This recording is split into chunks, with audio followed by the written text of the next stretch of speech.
제주항공 여객기 참사 관련 JTBC 뉴스 특보 시작합니다. 2024년 마지막 일요일을 보내고 계실 시청자 여러분, 너무나 안타까운 대형 참사가 벌어졌습니다. 오늘 오전 9시 3분쯤 태국 방콕발 제주항공 7C2216편 항공기가 전남 무안국제공항 활주로로 동체 착륙을 시도하던 중 활주로 외벽과 충돌했습니다. 기체는 꼬리 부분만 남긴 채 불길에 휩싸였고 형체가 남지 않을 정도로 불에 탔습니다. 승객 175명과 승무원 6명 등 총 181명이 타고 있었지만 현재까지 구조자 2명의 사망자는 124명인 것으로 조사되고 있습니다. 현재 실종자 대부분은 사망했을 것이라는 게 관계 당국의 판단입니다. 그야말로 대참사입니다. 소방당국은 오전 9시 46분쯤 초기 진화를 마쳤고 오전 11시 10분 현재까지 부상자 2명을 잇따라 구조했습니다. 부상자 2명은 천만다행으로 모두 생명에는 지장이 없고 2명 모두 남녀 승무원인 것으로 확인됐습니다. 일단 오늘 제주항공 여객기 참사 관련 개요를 말씀드렸습니다. 그리고 본격적으로 관련 속보 전해드리겠습니다. 이 시간 함께할 보도국 이자연 기자 나와 있습니다. 자, 일단 이 태국 방콕을 출발해서 전남 무안국제공항에 착륙하던 제주항공 여객기 활주로 외벽과 충돌하면서 화재가 났다는 말씀 앞서 드렸는데요. 자, 이 사고로 현재까지 124명이 숨진 것으로 확인되고 있습니다. 소방당국은 계속해서 구조 작업을 벌이고 있습니다. 먼저 사고 개요 관련해서 조혜연 기자 리포트 들어보겠습니다. 오늘 오전 9시쯤 탑승객 181명을 태운 제주항공 여객기가 전남 무안국제공항에 비상 착륙하던 중 외벽을 들이받는 사고가 났습니다. 이 항공기는 오전 1시 30분 방콕에서 출발해 오늘 오전 8시 30분 전남 무안국제공항에 착륙할 예정이었습니다. 착륙에 앞서 새가 엔진에 충돌하는 버드 스트라이크가 발생한 뒤 착륙 시스템에 문제가 생겨 사고로 이어진 것으로 추정되고 있습니다. 이후 동체 착륙을 시도하다 속도를 줄이지 못하고 활주로 외벽에 충돌했습니다. 목격자들은 여객기가 충돌 직후 거센 불길에 휩싸였다고 전했습니다. 항공기 기체는 꼬리칸을 제외하면 형체를 알아볼 수 없을 정도로 불에 탄 상황입니다. 탑승객 중 한국인 승객은 173명, 태국인 승객 2명이고 승무원은 6명으로 파악됐습니다. 소방당국은 오전 9시 46분쯤 초기 진화를 마쳤고 오전 11시 10분 기준 부상자 2명을 구조했습니다. 부상자 2명은 생명에는 지장이 없고 부상자 가운데 1명은 승무원인 것으로 파악됐습니다. 소방당국은 사망자를 수습하고 현장에 임시 영안소를 설치했다고 밝혔습니다. 동체 대부분이 불에 탄 상황이라 사상자는 더 늘어날 수 있습니다. 소방당국과 항공당국은 인명구조를 계속하는 한편 정확한 사고 경위를 파악하고 있습니다. JTBC 조혜연입니다. 예, 현재까지 확인된 구조자 앞서 말씀드린 대로 모두 2명입니다. 2명 모두 승무원으로 가장 가까운 목포병원으로 이송돼서 치료를 받고 있습니다. 자, 취재 기자 연결해 보겠습니다. 자, 배승주 기자, 현재 이 2명 모두 생명에는 지장이 없는 상황인 거죠? 네, 그렇습니다. 목포 한국병원의 추락사고 구조자 1명이 실려온 시각은 오전 10시 40분쯤입니다. 남성 승무원 33살 이모 씨입니다. 여객기 후미 쪽에서 승객 서비스를 맡았던 이 씨는 왼쪽 어깨가 골절되고 머리 등을 다쳤습니다. 취재진이 조금 전 이 씨를 치료했던 의료진과 통화를 했는데요. 일단 이 씨 생명에 큰 지장은 없다고 알려왔습니다. 주변 사람이나 의료진과 대화를 나눌 수 있을 정도로 의식이 있다고 됐습니다. 골절된 왼쪽 어깨에 심한 통증을 호소하고 있고 CT 촬영 등 추가 검사 등을 진행하고 있다고 했습니다. 다만 이 씨는 처음 병원에 실려왔을 때 여기 어디예요? 제가 여기 왜 있죠? 되묻는 등 사고 과정에 대해 잘 기억하지 못했다고 병원 측은 밝혔습니다. 또 의료진이 사고가 났었다고 말해주자 이 씨는 탑승자를 구해야 한다고 답했는데 이후 항공기가 폭발했고 2명만 생존했다고 말해주자 허탈해하며 아무 말도 못했다고 했습니다. 이에 의료진은 이 씨가 당시 상황이 워낙 급박하고 큰 충격을 받아 일부 기억을 상실한 것 같아 보인다고 진단했습니다. 함께 구조된 20대 여성 승무원 역시 골절 등 부상을 입었지만 의사와 대화가 가능한 상태로 목포 중앙병원에서 치료를 받고 있습니다. 전남소방본부는 탑승자 181명 중 구조된 2명을 제외하고 대부분 사망한 것으로 추정된다고 밝혔는데 희생자들은 현재 무안공항 내 설치된 임시 영안실에 안치되고 있습니다. 지금까지 목포한국병원에서 JTBC 배승주입니다. 자, 방금 배승주 기자가 전했던 구조 승무원 이모 씨 관련해서 제가 조금만 더 말씀을 드리겠습니다. 승무원 이모 씨 병원으로 후송된 뒤에 의료진에게 어디가 아프냐는 의사의 질문에 어떻게 된 일인가요? 내가 여기에 왜 오게 된 것인가요? 이렇게 반문을 했다고 합니다. 목포 한국병원으로 긴급 후송이 됐었는데 자신의 상태를 이렇게 전하기보다 사고 당시 상황을 순간적으로 잊은 듯 오히려 어떻게 된 일이냐, 내가 왜 여기 있느냐 이렇게 먼저 되물었다는 겁니다. 자, 자신은 이제 도착을 앞두고 안전벨트를 매고 있었고 비행기가 다 착륙한 것 같았는데 이후에 기억이 없다고도 말한 것으로 전해지고 있습니다. 이 목포병원 이 관계자는 사실상 패닉에 가까운 상황일 텐데 여객기나 승객의 안전을 걱정해서 그런 말부터 나온 것이 아니었나 하는 생각이 들었다고도 했습니다. 자, 여객기 후미 쪽에서 승객 서비스를 맡았었다고 합니다. 이 승무원 이 씨는 말이죠. 왼쪽 어깨 골절과 머리 등을 다쳤지만 의식은 뚜렷한 상황이라고 합니다.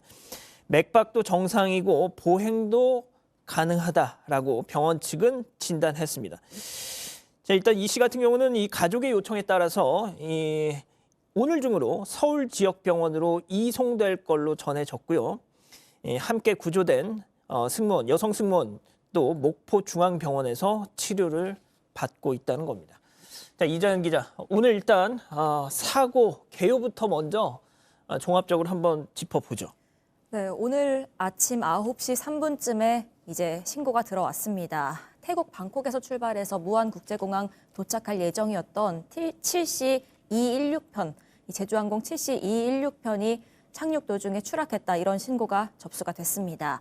이게 15년 정도 된 운행을 한 항공기로 알려지고 있고요. 여기에는 총 181명이 타고 있었습니다. 그 가운데 승객은 175명이었는데 이 중에 2명, 태국인 2명을 제외하고 나머지는 모두 한국인이었습니다.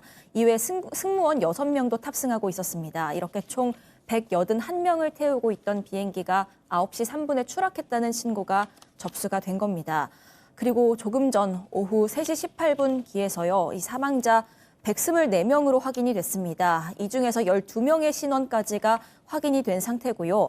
50명 가까이는 아직 수색 중입니다. 지금 경찰에서 과학수사요원 170명 가까이를 급파해서 이 지원단이 현장 감식하고 있고 신원 확인을 지원하고 있는데 유족들이 공항에 모여서 지금 애타게 이 신원을 기다리고 있는 상황입니다. 새가 엔진에 충돌하는 버드 스트라이크가 먼저 있었다. 그 이후에 착륙 과정에 뭔가 문제가 생겼고 폭발로 이어졌다, 이렇게 지금 전해지고 있는데요. 예. 사고 상황은 조금 더 정리를 해드리겠지만 원인이 무엇인지는 파악을 해볼 필요가 있는 그런 상황입니다. 자, 오늘 이 제주항공 여객기 참사 그 타임라인을 한번 제가 이 구두로 좀 전해드리겠습니다. 오전 8시 57분에 관제탑에서 조류 충돌을 경고했다고 합니다. 새들이 이 공항 주변에 많이 있으니, 자, 지금 영상이 오른쪽 엔진에서 엔진 속으로 새로 추정되는 무언가가 빨려 들어가면서 오른쪽 엔진의 불길이, 화염이 치솟는 모습이 지금 나가고 있는데요. 자, 8시 57분에서 관제탑에서 조류 충돌을 경고했고 1분 뒤인 58분에 해당 여객기에서 관제탑에 메이데이 요청을 했다는 겁니다. 그리고 9시에 활주로 착륙을 시도했고, 지금 그 장면이 나가고 있습니다. 9시 3분에 활주로 끝에 있는 시설물과 충돌을 하면서 여객기는 화염에 휩싸였습니다. 자, 다시 한번 개요를 좀 설명해 드리겠습니다. 무안국제공항에서 탑승객 181명을 태운 제주항공 여객기 착륙 중에 활주로 외벽에 충돌한 뒤에 화재가 발생해서 현재까지 124명이 했습니다. 동체 대부분이 불에 타서 사상자는 더 늘어날 걸로 보이고요. 정부는 현장 수습과 함께 이 사고 원인 규명에 주력하고 있습니다. 소방청에 따르면 오전 9시 3분에 태국 방콕에서 출발한 제주항공 7C2216편 여객기가 무안국제공항 활주로로 착륙을 시도하던 중 사고를 당했다는 신고가 접수됐던 겁니다. 활주로 주변 시설물을 충돌하면서 반파가 됐고요. 저렇게 형체, 꼬리 부분만 남긴 채 형체를 알 수 없게끔 완전히 파괴가 됐습니다. 승객 175명, 그리고 승무원 6명, 총 181명이 타고 있었습니다. 한국인이 173명, 나머지 2명은 태국인입니다. 여객기 기체 꼬리칸을 제외하고는 형체가 남지 않을 정도로 저렇게 파괴가 됐고요.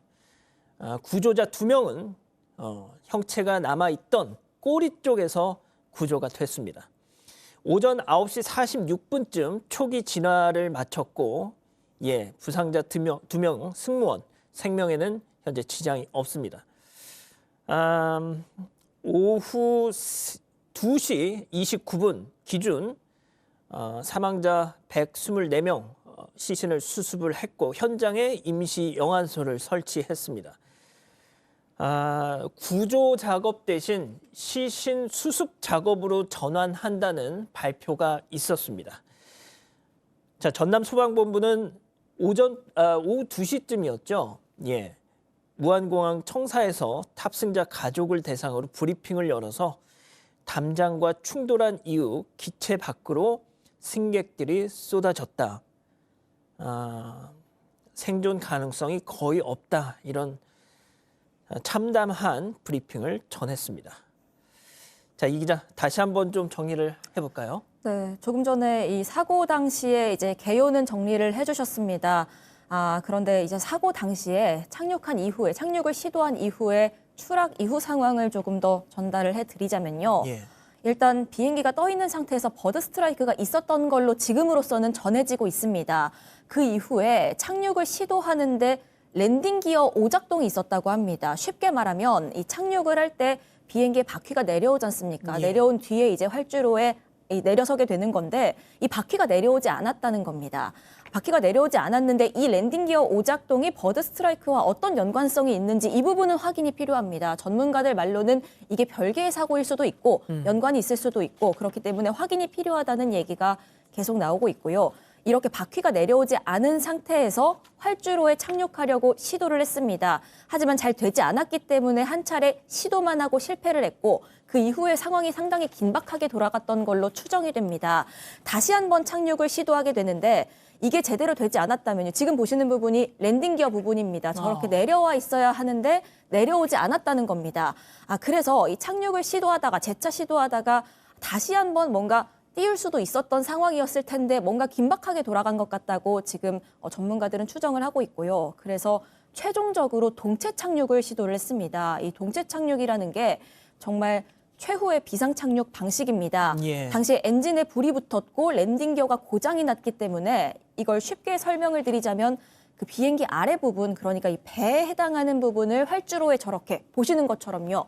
쭉 끌면서 저렇게 착륙을 시도를 했다는 겁니다. 저렇게 해서 속도를 줄이겠다는 거겠죠? 맞습니다. 저게 사실 비상대책 그 매뉴얼에도 있는 부분이라고 하고요. 그 조종사들도 최후의 상황에는 저렇게 착륙을 시도해야 한다. 이렇게 또 교육을 받는 부분이기도 하다고 밝혔습니다. 하지만 활주로가 짧았습니다. 저렇게 끝까지 갔는데 결국 속력을 줄이지 못했고요. 끝까지 가고도 멈추지 못해서 공항 끝에 있는 구조물 외벽으로 추정이 됩니다. 이 외벽에 부딪힌 뒤에 폭발을 했습니다. 자, 지금 보면은 이제 국내 주요 공항들의 활주로 길이가 지금 정리가 돼서 나오고 있는데 인천국제공항, 김포국제공항과 비교해서 물론 국토부에서는 이 활주로 길이 때문에 벌어진 사고는 아닐 거라고 뭐 앞서 브리핑을 하긴 하던데 일단 무안국제공항의 길이는 현저히 좀 짧긴 합니다.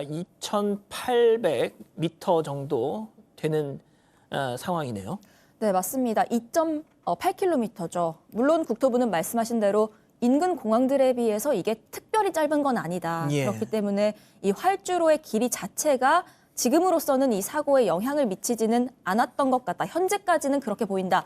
이렇게 설명을 했습니다. 여기에 더해서 모래 방어 시설 같은 기본적인 공항 내 어떤 안전 시설들도 갖추고 있었다고 하는데, 그렇다고 하더라도 이제 활주로의 길이가 조금 더 길었더라면 좀 확보가 됐을 수도 있습니다만은, 저렇게 활주로가 끝났다 보니까 여기를 이탈해서 외벽에 부딪힌 걸로 보이고요. 그 충격으로 동체 기체 대부분이 다 훼손이 됐고 파손이 됐고, 꼬리 쪽 부분만 지금 약간 형체가 남아 있었다. 이렇게 현장 상황 전해지고 있습니다. 예.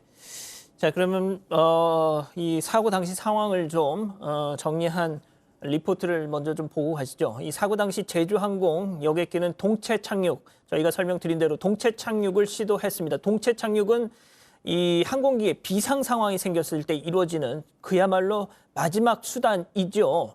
자, 사고 당시 영상을 보면 앞서 이자연 기자가 설명했던 것처럼 랜딩 기어 바퀴는 보이지 않았습니다. 또 엔진 쪽에서 연기가 피어오르는 모습도 확인할 수 있었습니다. 자, 최승기 기자 리포트 만나보시죠. 제주항공 항공기 7C2216편이 동체로 착륙을 시도하고 있습니다. 랜딩 기어, 항공기 바퀴는 내려오지 않았고 빠르게 미끄러지는 항공기 동체 밑으로는 불꽃이 계속해서 일고 있습니다. 랜딩 기어에 문제가 생긴 것으로 추정됩니다. 착륙 전 불꽃이 일었던 우측 엔진에서 연기가 피어오르는 모습도 보입니다. 오른쪽 기체 그 엔진 쪽에서 큰 스파크와 함께 이렇게 보면은 큰 불꽃이 한 번씩 팍팍 터지면서 날개 쪽 아래는 이 그름이 좀 많이 있더라고요. 10초가량 빠른 속도로 미끄러지던 항공기는 속도를 줄이지 못한 채 활주로 끝에 벽을 들이받습니다. 굉음을 내며 벽과 충돌한 항공기는 곧바로 엄청난 폭발과 함께 화염에 휩싸였습니다. 사고가 난 항공기는 기령 15년의 보잉 737-800 기종으로 알려져 있는데 제주항공의 주력 항공기입니다. JTBC 최승기입니다. 자, 이 현지에서 이 사고 당시 상황을 직접 눈으로 확인했던 목격자들의 얘기도 저희가 좀 전해드리겠습니다. 이 관련 영상을 좀 보여주시죠. 예. 자, 무안군 망운면 톱머리 마을에서 음식점을 운영하시는 60대 박모 씨는 아들과 자동차를 살펴보고 있는데 공항 쪽에서 펑펑 소리가 나서 확인해 보니 비행기에서 불꽃이 일더라. 정말. 그리고 또 같이 있었던 20대 아드님은 활주로에서 굉음이 들리면서 브레이크가 고장난 줄 알았다. 폭발음과 함께 불길이 치솟아서 아찔한 상황을 눈으로 목격했다. 자, 그리고 인근에서 산책을 하고 계시던 어떤 분은 사고 전부터 비행기가 하강을 시도하는 모습을 발견하고 착륙을 하나 보다라고 생각을 했는데 갑자기 불빛이 번쩍했다면서 이후 쾅 하는 소리가 한 차례 나더니 연기가 났고 폭발음이 연쇄적으로 들렸다라고 설명을 했습니다. 또 사고 현장과 2km 정도 떨어진 곳에 사시는 한 주민은 비행기가 착륙을 하려다가 다시 상공 위로 올라가서 한 바퀴 돌고 재착륙을 시도했는데 사고 5분 이후 쾅소리와 함께 허공에 검은 연기가 피어올랐다. 이렇게 얘기를 했습니다. 그리고 또 자동차를 타고 공항 인근을 지나던 한 분은 비행기 바퀴가 옆으로 누워있고 비행기 형태가 아닌 것으로 보였다. 하지만 도로까지 연기가 넘어오진 않았지만 희고 검은 연기가 뒤섞여서 상황이 매우 심각해 보였다라고 얘기를 합니다.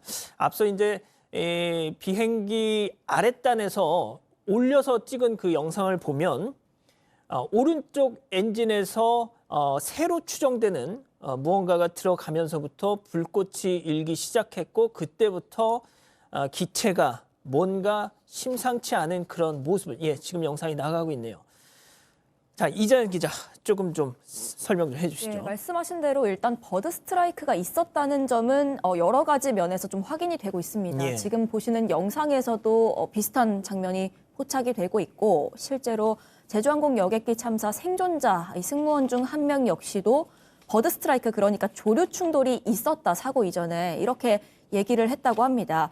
하지만 이 조류 충돌이 정말 이 랜딩 기어 오작동 그리고 이어서 추락의 직접적인 원인이 됐는지는 조금 더 확인이 필요한 상황입니다. 왜냐하면 전문가들은 이 조류 충돌이 있다고 하더라도, 그러니까 엔진 하나에 문제가 좀 생긴다고 하더라도 다른 엔진이 가동할 수 있도록 되어 있고 예. 랜딩 기어가 작동하지 않은 것은 조금 다른 문제일 수도 있다, 이런 얘기를 하고 있기 때문에요. 이 부분은 추가적으로 좀 자세히 조사가 필요한 부분입니다. 예, 예. 지금 이제 조류 충돌, 버드 스트라이크 관련된 저희가 이 말씀을 계속 전해드리고 있는데, 과연 이것 때문이었는지 아니면 또 다른 어떤 기체의 어떤 결함 때문에 이런 참사가 벌어진 것인지 전문가를 연결해서 조금 더 자세하게 짚어봐야 될 것 같습니다. 자, 공하성 우석대 소방방재학과 교수 연결돼 있습니다. 교수님 나와 계십니까? 네, 공화성입니다. 예. 지금 저희가 상당히 이 제한적인 정보만 가지고 사고 원인을 추측하다 보니까 뭐라고 딱 부러지게 말씀을 드릴 수가 없는데, 조류 충돌로 인한 랜딩 기어 문제, 기체 결함 문제, 기류의 영향까지 다양한 얘기가 나오고 있더라고요. 자, 공 교수님께서 보시기에는 가장 큰 사고 원인을 좀 어떻게 보십니까? 현재 영상을 볼 때는 그 조류 충돌에 의한 그 기체 결함, 그래서 또 엔진에 불이 붙으면서 그 정기적인 신호가 랜딩 기어에 또 전달되지 않아서 그 랜딩 기어가 내려오지 않은 상황, 이렇게 추측할 수 있을 것 같습니다. 자, 그러면은 이 사고 원인으로 추정되는 것 중 앞서 이제 버드 스트라이크 문제를 계속 저희가 짚고 있는데, 움직이는 항공기의 새가 충돌할 때는 언뜻 생각해서는 아니 새랑 부딪혔다고 어떻게 비행기가 잘못될까 싶은데, 그 충격이 얼마이길래 저런 참사로도 이어질 수 있다는 얘기가 나오는 걸까요? 예를 들어서 시속 300km로 항공기가 운항을 하고 있을 때 1kg의 새가 충돌하면 항공기가 받는 충격은 약 5톤에 가까이 이른다고 합니다. 그래서 5톤이요? 예, 그 조류가 5,000kg 되는 것이죠. 그 조류가 엔진으로 이때 또 빨려 들어가기라도 하면 엔진의 불안전 연소가 섞이면서 화재 발생 위험이 높아지게 되는 것입니다. 예. 자, 그리고 이제 지금 또 나오는 얘기가 랜딩 기어가 정상적으로 내려오지 않아서 진짜 실제로 영상을 보면, 사고 직전 영상을 보면 바퀴가 내려와 있지 않습니다. 그래서 부득이하게 기장이 동체 착륙을 시도한 것으로 육안으로도 확인이 되고 있는데, 자, 교수님 보시기에는 전반적으로 이게 어떤 단 하나의 문제 때문인지 여러 가지 복합적인 어떤 이유들이 응축이 돼서 벌어진 참사인지 조금 진단을 해 주시죠. 랜딩 기어가 내려오지 않은 이유가 엔진에 먼저 문제가 생겨서 거기에 화재가 발생함으로써 그 정기적 신호, 랜딩 기어의 정기적 신호를 보내는 그 신호선이 절단이 돼서 랜딩 기어가 내려오지 않았는지, 예. 아니면 또 다른 문제인지 그것은 확인해 볼 필요가 있습니다. 아무래도 그게 구체적으로 확인해 볼 필요가 있는데요. 예. 그래서 랜딩 기어 자체가 문제인지 엔진과 연계돼서 랜딩 기어가 내려오지 않았는지, 이 부분은 추가로 면밀하게 검토할 필요가 있습니다. 아무래도 블랙박스나 관제탑과의 교신 내역이나 또 이 기체를 사고 이후에 기체를 수습해서 좀 정밀 분석이 필요한 부분이겠죠. 네, 그렇다고 보여집니다. 예. 자, 활주로 영상을 보면 비행기 기체 앞부분은 떠 있고 뒷부분만 땅바닥과 함께 이 활주로를 스쳐 지나가는 모습인데, 자, 이런 상황들을 봤을 때 또 좀 교수님 추정하실 수 있는 게 뭐가 있을까요? 이렇게 앞부분을 들어 올리는 것은 그 항공기의 충돌 시 항공기 충격을 분산하고 기체 손상을 최소화하기 위한 그 조종사의 하나의 조치로 보입니다. 예. 또 한 가지는 하중이 그 동체 뒤쪽으로 몰려서 그런 현상도 발생될 수는 있지만, 이 영상으로 봐서는 조종사가 임의로 충격을 분산하고 기체 손상을 최소화하기 위해서 조종사의 조치로 보여지는데, 이것이 또한 너무 또 높게 들게 되면 예. 그 꼬리 쪽이 그 활주로에 닿으면서 그 충격이 발생될 수 있고 문제를 일으킬 수 있는데 예, 예. 이번에는 그 상황까지는 가지 않았고 단지 랜딩 기어가 내려오지 않고 이 급감속이 되지 않아서 활주로 끝단까지 그 고속 질주를 하면서 그 방호벽에 부딪혀서 폭발로 이어진 것으로 판단이 됩니다. 자, 교수님, 보통 이제 뭐 랜딩 기어가 작동을 않는다 하면은 플랜 A가 막히면 B가 있을 것이고 C가 있을 것이고 여러 가지 뭐 제동 장치가 있지 않을까, 이런 뭐 문외 아닌 저도 그냥 그런 생각이 드는데, 이 지경까지 된 거는 그런 장치들이 다 고장이 났다고 봐야 되는 걸까요? 일반적으로 그 제동 장치는 크게 세 가지로 볼 수가 있습니다. 아, 예, 예. 그 역추력 장치라고 해서 엔진의 그 추력을 그 뒤쪽으로 밀어서 그 항공기가 그 움직이게 되는데 이것을 반대 방향으로 회전을 시키면 예. 그 힘이 앞으로 가게 됩니다, 방향이. 그래서 아, 이게 역추력 장치. 그래서 그 항공기를 그 감속시키는 그런 장치가 있고요. 그 대신에 이것은 엔진이 정상적으로 작동할 때 예. 작동하는 것인데 이번처럼 엔진 한 개가 고장이 났을 경우에는 한쪽에서만 역추력 장치가 있는 것이죠. 아. 그만큼 감속이 줄어드는 상황이 될 수가 있고요. 예. 두 번째는 그 우리가 그 비행기를 타다가 착륙할 때 보면 날개 위쪽에 패널이 있습니다. 패널이 이렇게 열려서 이렇게 열리는 걸 볼 수가 있는데 네네. 그걸 이제 스포일러라고 하는데 이것이 이 날개 위에 패널이 열리면 그 공기 저항을 증가시켜서 맞습니다. 또 속도를 줄이는 역할을 해줍니다. 예. 그리고 마지막으로는 이제 랜딩 기어에 그 달려 있는 그 바퀴에 이제 브레이크 장치가 있습니다. 아, 네네. 그 브레이크 장치로 이제 감속을 시키고 정지시키는 역할을 하는데 이번 같은 경우는 이 랜딩 기어가 내려오지 않았기 때문에 예. 이 브레이크 장치는 전혀 사용할 수 없었고 두 번째는 역추력 장치 또한 엔진 하나가 망가졌다면 한쪽밖에 엔진 한 곳에서밖에 역추력 장치가 없었기 때문에 그만큼 속도를 줄이는 데는 한계가 있지 않았을까 생각이 되고요. 예. 스포일러 같은 경우는 영상에서 정확히 보이지 않아서 이 스포일러가 작동했는지 작동하지 않았는지는 면밀한 조사가 필요해 보입니다. 자, 교수님, 무안 국제공항의 이제 활주로 길이가 한 2.8km, 그러니까 이제 뭐 인천국제공항이나 김포국제공항에 비해서는 좀 짧다, 이런 지적이 나오고 있습니다. 만약에 오늘 이 사고 영상을 보셨을 때 인천공항이나 김포공항처럼 활주로 길이가 좀만 더 길었더라면 피해를 조금은 더 줄일 수 있을 가능성이 있다고 보시나요? 네, 그럴 수 있다고 보여집니다. 일반적으로 정상 상태에서 활주로에 항공기가 착륙할 때는 보통 1km에서 2.5km 정도가 필요하다고 봅니다. 아, 예. 그러니까 일반적인 상태에서는 사실은 무안공항도 문제가 전혀 없죠, 활주로 길이가. 그렇죠. 그렇지만 동체로 비상 착륙을 할 경우에는 그 활주로 그 착륙 길이가 보통 1.5배에서 2배 정도 길어지는 경향이 있습니다.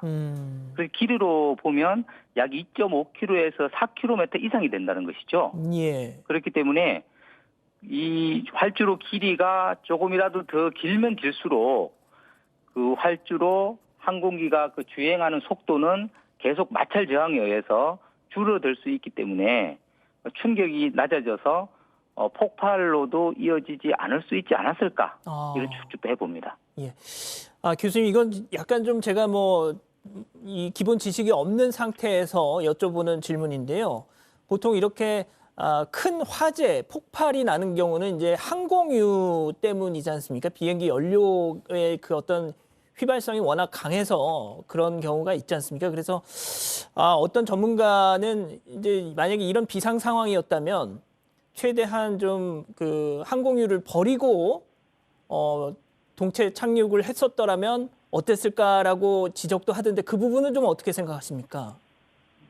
이건 이제 조종사가 어떻게 이제 판단하냐에 따라서 항공유를 그 연료를 방출할 시간조차 없이 급박한 상황으로 비상 착륙을 했어야 되는 상황이었다면 그것이 또 바람직하고 일반적으로는 항공유를 비상 착륙하기 전에 항공유를 버리고 비상 착륙을 할 경우에는 혹시나 큰 충격이 있더라도 폭발 가능성 그리고 화재 확대를 줄일 수 있기 때문에 도움이 될 것이라고 판단됩니다. 예, 아무래도 교수님 말씀대로라면 워낙 상황이 긴박했기 때문에 그런 걸 할 여유도 없었던 게 아닌가라는 좀 추측을 해보게 되네요. 알겠습니다. 자, 교수님 지금까지 공화성 우석대 소방광대학과 교수와 얘기 나눴습니다. 교수님 말씀 감사합니다. 네. 예. 자, 일단 그 전문가들의 그 얘기가 저희 취재 혹은 뭐 타 언론사 취재를 통해서 지금 많이들 전해지고 있는데요. 제가 좀 몇 가지 좀 전해드리겠습니다.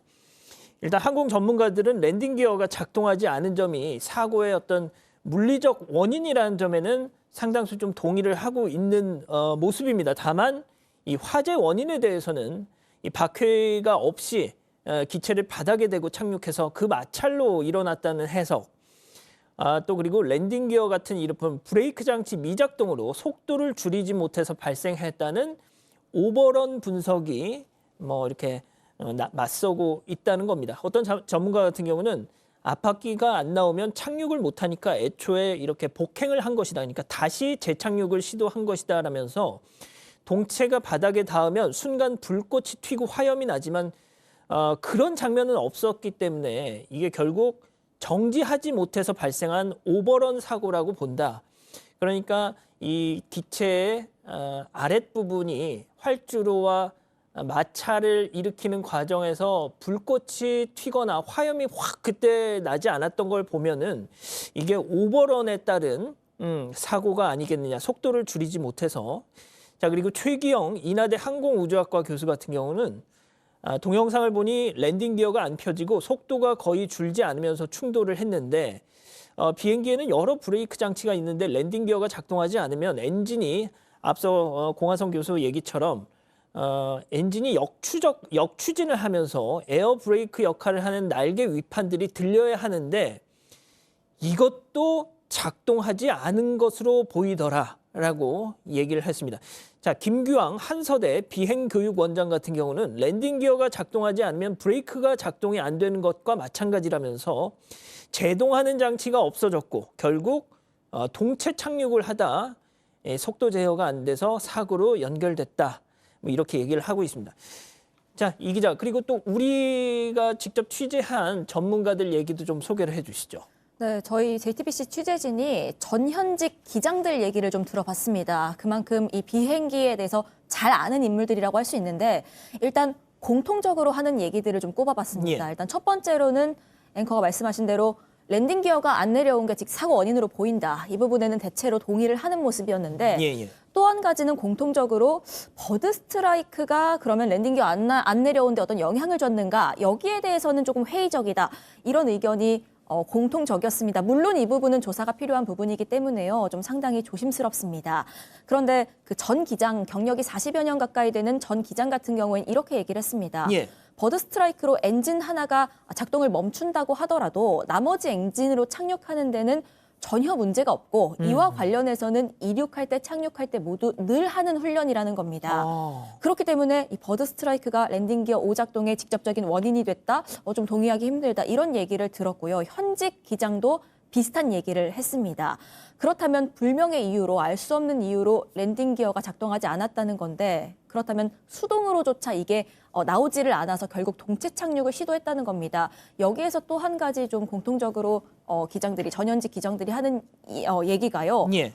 이게 얼마나 긴박하게 돌아갔을지 상황이 좀 추정이 가능하다는 겁니다. 왜냐하면 정말 비상 상황이라서 동체 착륙 그러니까 바퀴 없이 이렇게 기체를 끌면서 착륙하는 걸 시도했어야 하는 상황이라고 하더라도 엔진이 하나 켜져 있다거나 예. 뭔가 좀 가능한 상황이었다면 고어라운드를 했을 거라는 거거든요. 고어라운드라는 건 어떤 이유로 좀 착륙을 하려다 실패하고 다시 한번 이륙하는 걸 말하는데 예. 한 번 시도를 했던 걸로 알려지고 있죠. 맞습니다. 그런데 한 번 시도를 했으면 다시 한 번 시도를 하기 전에 착륙 시도를 하기 전에 최소한 한 10분 정도가 소요되는 어떤 체크리스트를 다 이제 확인을 해야 한다는 겁니다.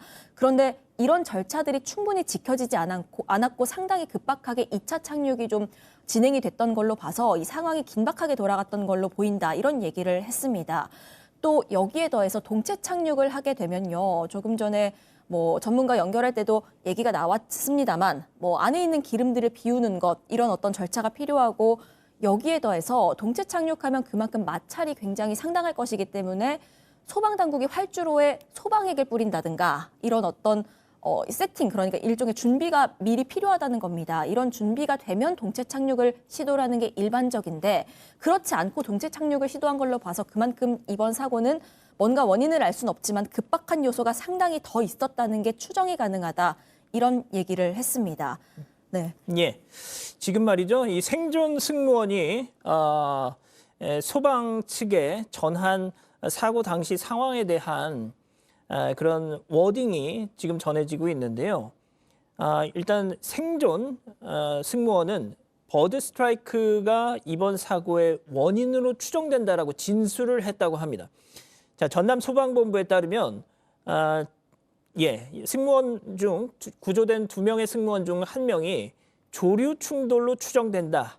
한쪽 엔진에서 연기가 난 후 폭발했다라는 목격담을 구조대에 전했다고 합니다.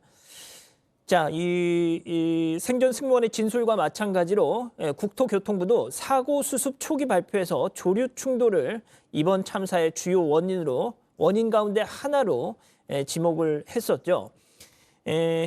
관제탑에서 제주항공 사고 여객기 착륙 직전 조류 충돌 주의를 줬다.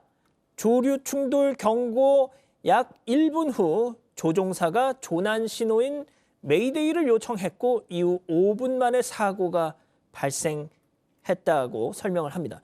현재 이 비행 기록 장치는 사고조사위원회가 수거를 했다고 하네요. 음성 기록 장치는 현장 상황에 따라서 추가 확보가 지금 예상이 되고 있습니다. 자, 그리고 저희가 이 전문가들의 얘기를 조금만 더 전해드리면 한국항공보안학회 황호원 한국항공대학 항공우주법학과 교수 얘기를 좀 전해드리겠습니다. 새가 엔진에 들어가 타면서 랜딩 기어를 내리는 것이 어려웠을 것이다 라고 얘기를 했습니다. 자, 그리고 또 항공기에는 여러 제동 장치가 존재하는데 이런 장치들도 다 작동하지 않았던 걸 보면 모든 엔진이 문제가 생긴 것 아니냐 이런 추론이 가능하다는 겁니다. 한 전문가는 뒤쪽 랜딩 기어들도 다 내려오지 않아서 동체로 내려온 것인데 동체 착륙은 하게 되면 날개 등으로 항력을 더 키워서 속도를 줄이게 되는데 영상에서는 그게 잘 안 보인다. 추정하기로는 항공기 양쪽 엔진에 다 문제가 생긴 것 같다. 그러니까 영상으로는 비행 중에 오른쪽 엔진에 새가 들어가면서 불길이 일었는데 어떤 기술적인 결함이 더해지면서 일단 양쪽 엔진에 다 문제가 생긴 것 같다. 엔진이 작동하지 않으면 비행기 전체가 먹통이 되고 조종사의 명령이 기체에 전달이 다 안 될 수밖에 없다. 이렇게 얘기를 합니다. 또 어떤 다른 전문가는 유압장치가 다 고장이 나더라도 보조 장비가 있을 텐데 저는 이 부분이 좀 눈길이 가더라고요. 그 작동, 그러니까 다른 보조 장비를 작동하는 데는 시간이 걸린다고 합니다. 사고가 나기까지 3, 4분도 걸리지 않았을 텐데 이런 보조 장치 작동에는 최대 15분까지 걸린다는 겁니다. 때문에 기장 입장에서 조종관을 잡고 있던 이 조종사들 입장에서는 워낙 급박했던 상황에서 다른 플랜 C, D 뭐 이런 상황을 생각할 겨를이 없었던 게 아니냐 이렇게 전문가들은 추정을 하고 있습니다. 자, 이자연 기자 혹시 뭐 지금 들어온 속보나 다른 또 얘기 있으면 전해주시죠. 예, 지금 소방발로 이제 사망자 수가 조금 수정이 됐다 이런 얘기가 들어오고 있는데 이 부분은 저희가 좀 확인하고 있어서 확인이 되는 대로 좀 전해드리도록 하겠습니다. 사망자가 속속해서 나오고 있는데요. 지금 무안공항 1층에 임시 영안실이 설치가 된 상황입니다. 신원 확인을 하고 이제 장례식장으로 후송되는 게 예정이 되어 있는데 이제 수습된 분들이 있다고 하더라도 인원 확인만 되고 이게 신원 확인까지는 시간이 좀 걸리고 있는 상황입니다. 예. 현장에서 확인을 하고 있는데 좀 훼손이 심한 상태이기 때문에 시간이 좀 걸릴 수가 있습니다. 지금까지 조금 전에 들어왔습니다. 소방청에서 속보가 나왔는데요. 예. 사망자가 127명 확인됐다고 나오고 있습니다. 남성이 59명, 여성이 59명, 그리고 성별을 확인할 수 없는 사망자가 9명 이렇게 전해지고 있습니다. 앞서 저희가 특보를 시작할 때보다 세 분이 늘었네요. 예, 예. 지금 3개 구역으로 나눠서 수색을 했는데 이게 흠이 제외하고서는 사실 기체 훼손의 정도가 굉장히 심각해서 내부 진입이라는 게 사실상 없다고 소방에서 얘기를 할 정도로 좀 안타까운 상황이었습니다. 예. 그래서 경찰에서 과학수사 요원들 급파해서 현장 감식하고 신원 확인을 하고 있는데 이게 좀 어려운 상황이다 보니까요. 지문 혹은 소지품 이런 것들로 신원을 확인하고 있는 상황이고요. 지금 공항에 유가족들이 모여 있기 때문에 여기에서 지금 몇 차례 유가족 대상으로 브리핑이 있었던 걸로 알고 있습니다. 그런데 여기에서 신원도 좀 전하고 있는데요.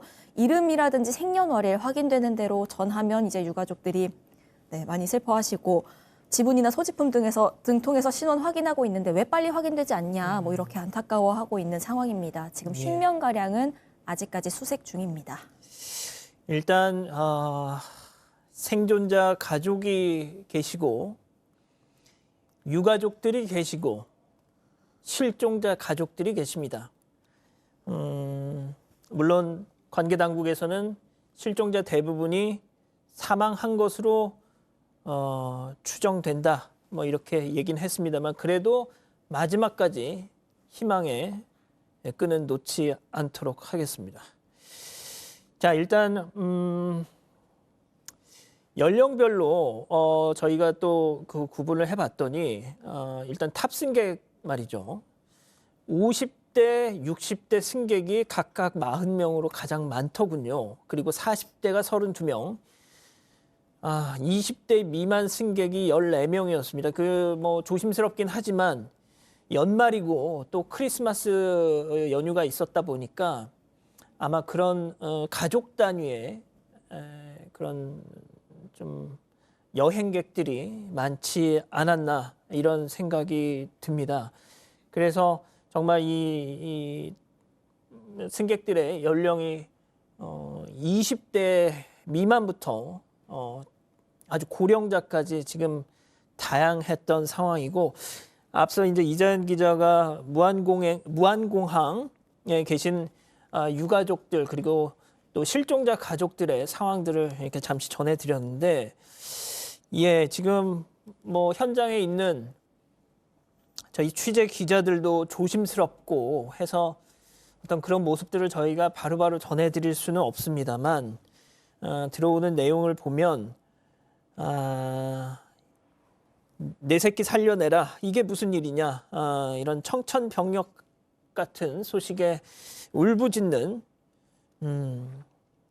가족들의 얘기들이 지금 전해지고 있습니다. 한 유가족 같은 경우는 이 사고 여객기에 탔던 아드님의 이름을 연신 부르면서 사고 현장으로 날 보내달라, 들어가게 해달라, 내 눈으로 직접 봐야 되겠다. 비행기가 전복이 됐다는데 우리 애가 거기 안에 있을까봐 잠도 못 자고 달려왔다. 이렇게 말씀을 하셨다고 합니다. 또 몇몇 유가족들은 또 충격으로 실신하신 분들도 계셨다고 하고요.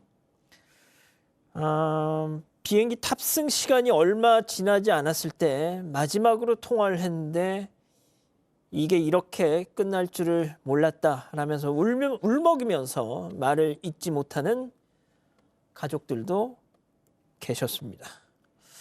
자, 현장의 공항 직원과 구조대원들 역시 비통한 표정을 짓기는 마찬가지인 것 같습니다. 구조대원 중에 한 분은 어쩔 수 없이 현장을 통제하고는 있지만 유가족들이 들어오시면 현장 수습에 더 어려워진다. 이해를 바란다면서 고개를 연신 숙이는 그런 상황들도 보였다고 합니다. 네, 맞습니다. 말씀하신 대로 지금 유가족들 상당히 지금 애타는 모습으로 공항에서 신원 확인만 기다리고 있는 상황인데요. 무안공항에 모여 있고 여기에 설치된 임시 영안실에 이제 안치되고 있습니다. 유가족 대상으로 브리핑이 몇 차례 진행이 됐고 여기에서 신원이 확인된 사망자들 알린 바가 있는데요.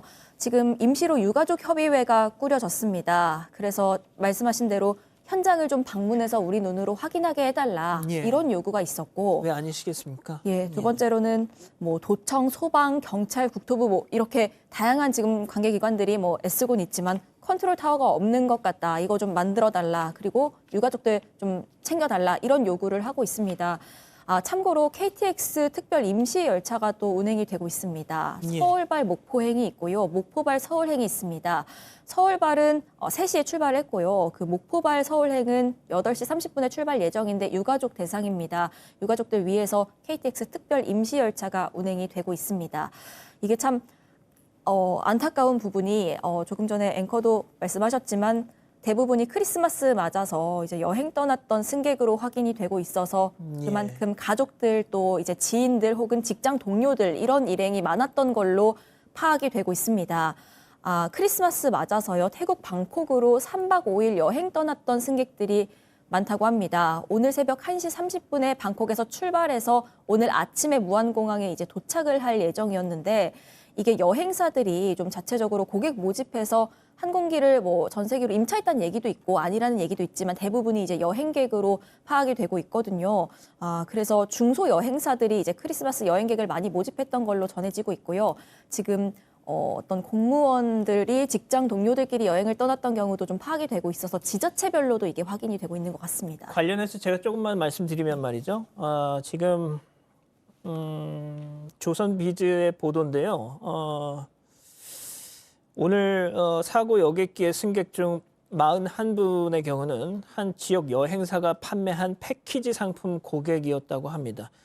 41명의 고객이 사고 비행기에 탑승한 것으로 확인했다면서 이 가족 연락처가 없어서 아직 연락이 닿지 못했다는데 이 해당 패키지 상품을 이용한 고객이 대부분 중장년층이었다고 합니다.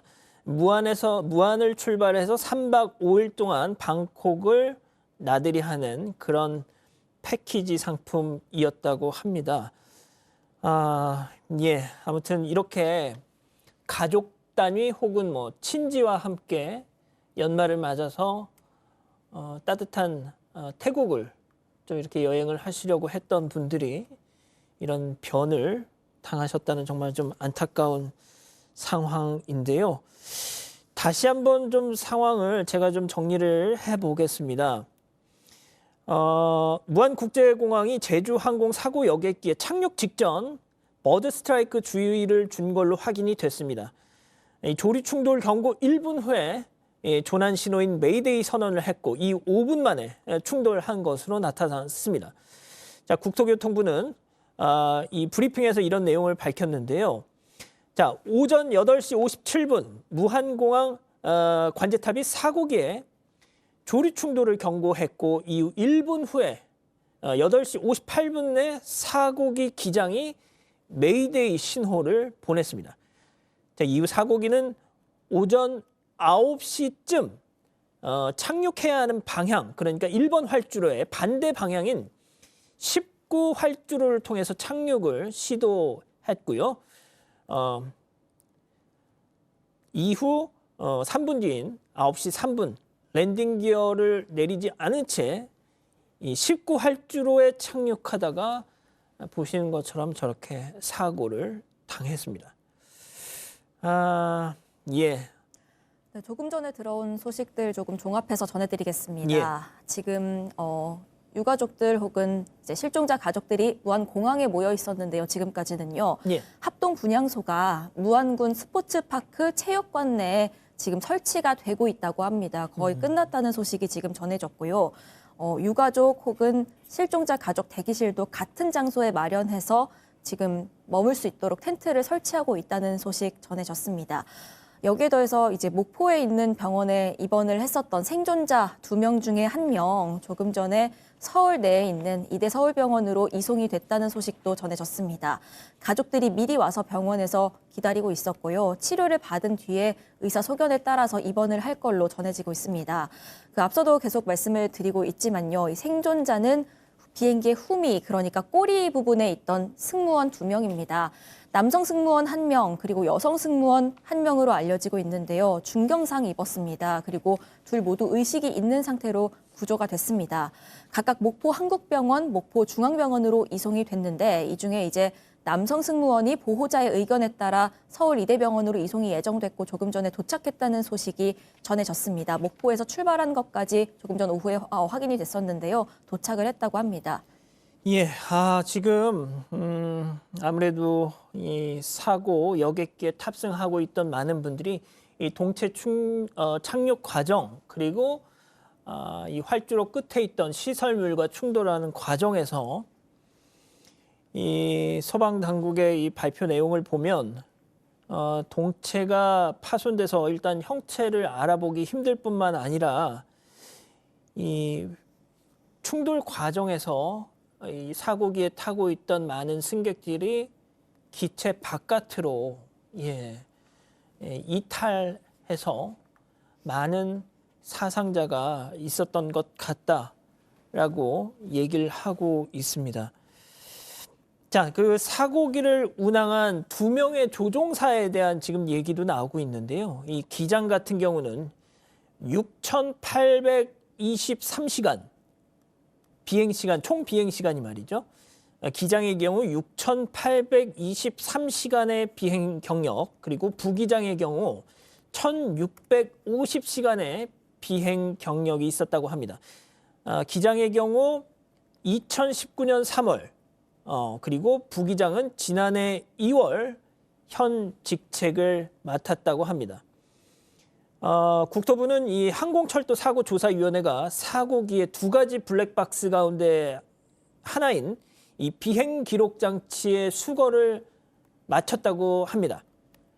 자, 또 하나 있죠. 음성 기록 장치. 음성 기록 장치는 현재 추가적으로 확보를 시도하고 있다고 합니다.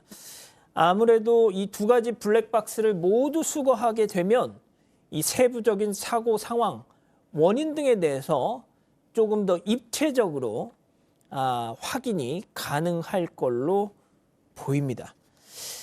자, 이자연 기자, 일단 다시 이 사고 개요에 대해서 조금 정리를 해주시죠. 네, 처음에 사고 신고가 접수가 된 게 오늘 아침 9시 3분입니다.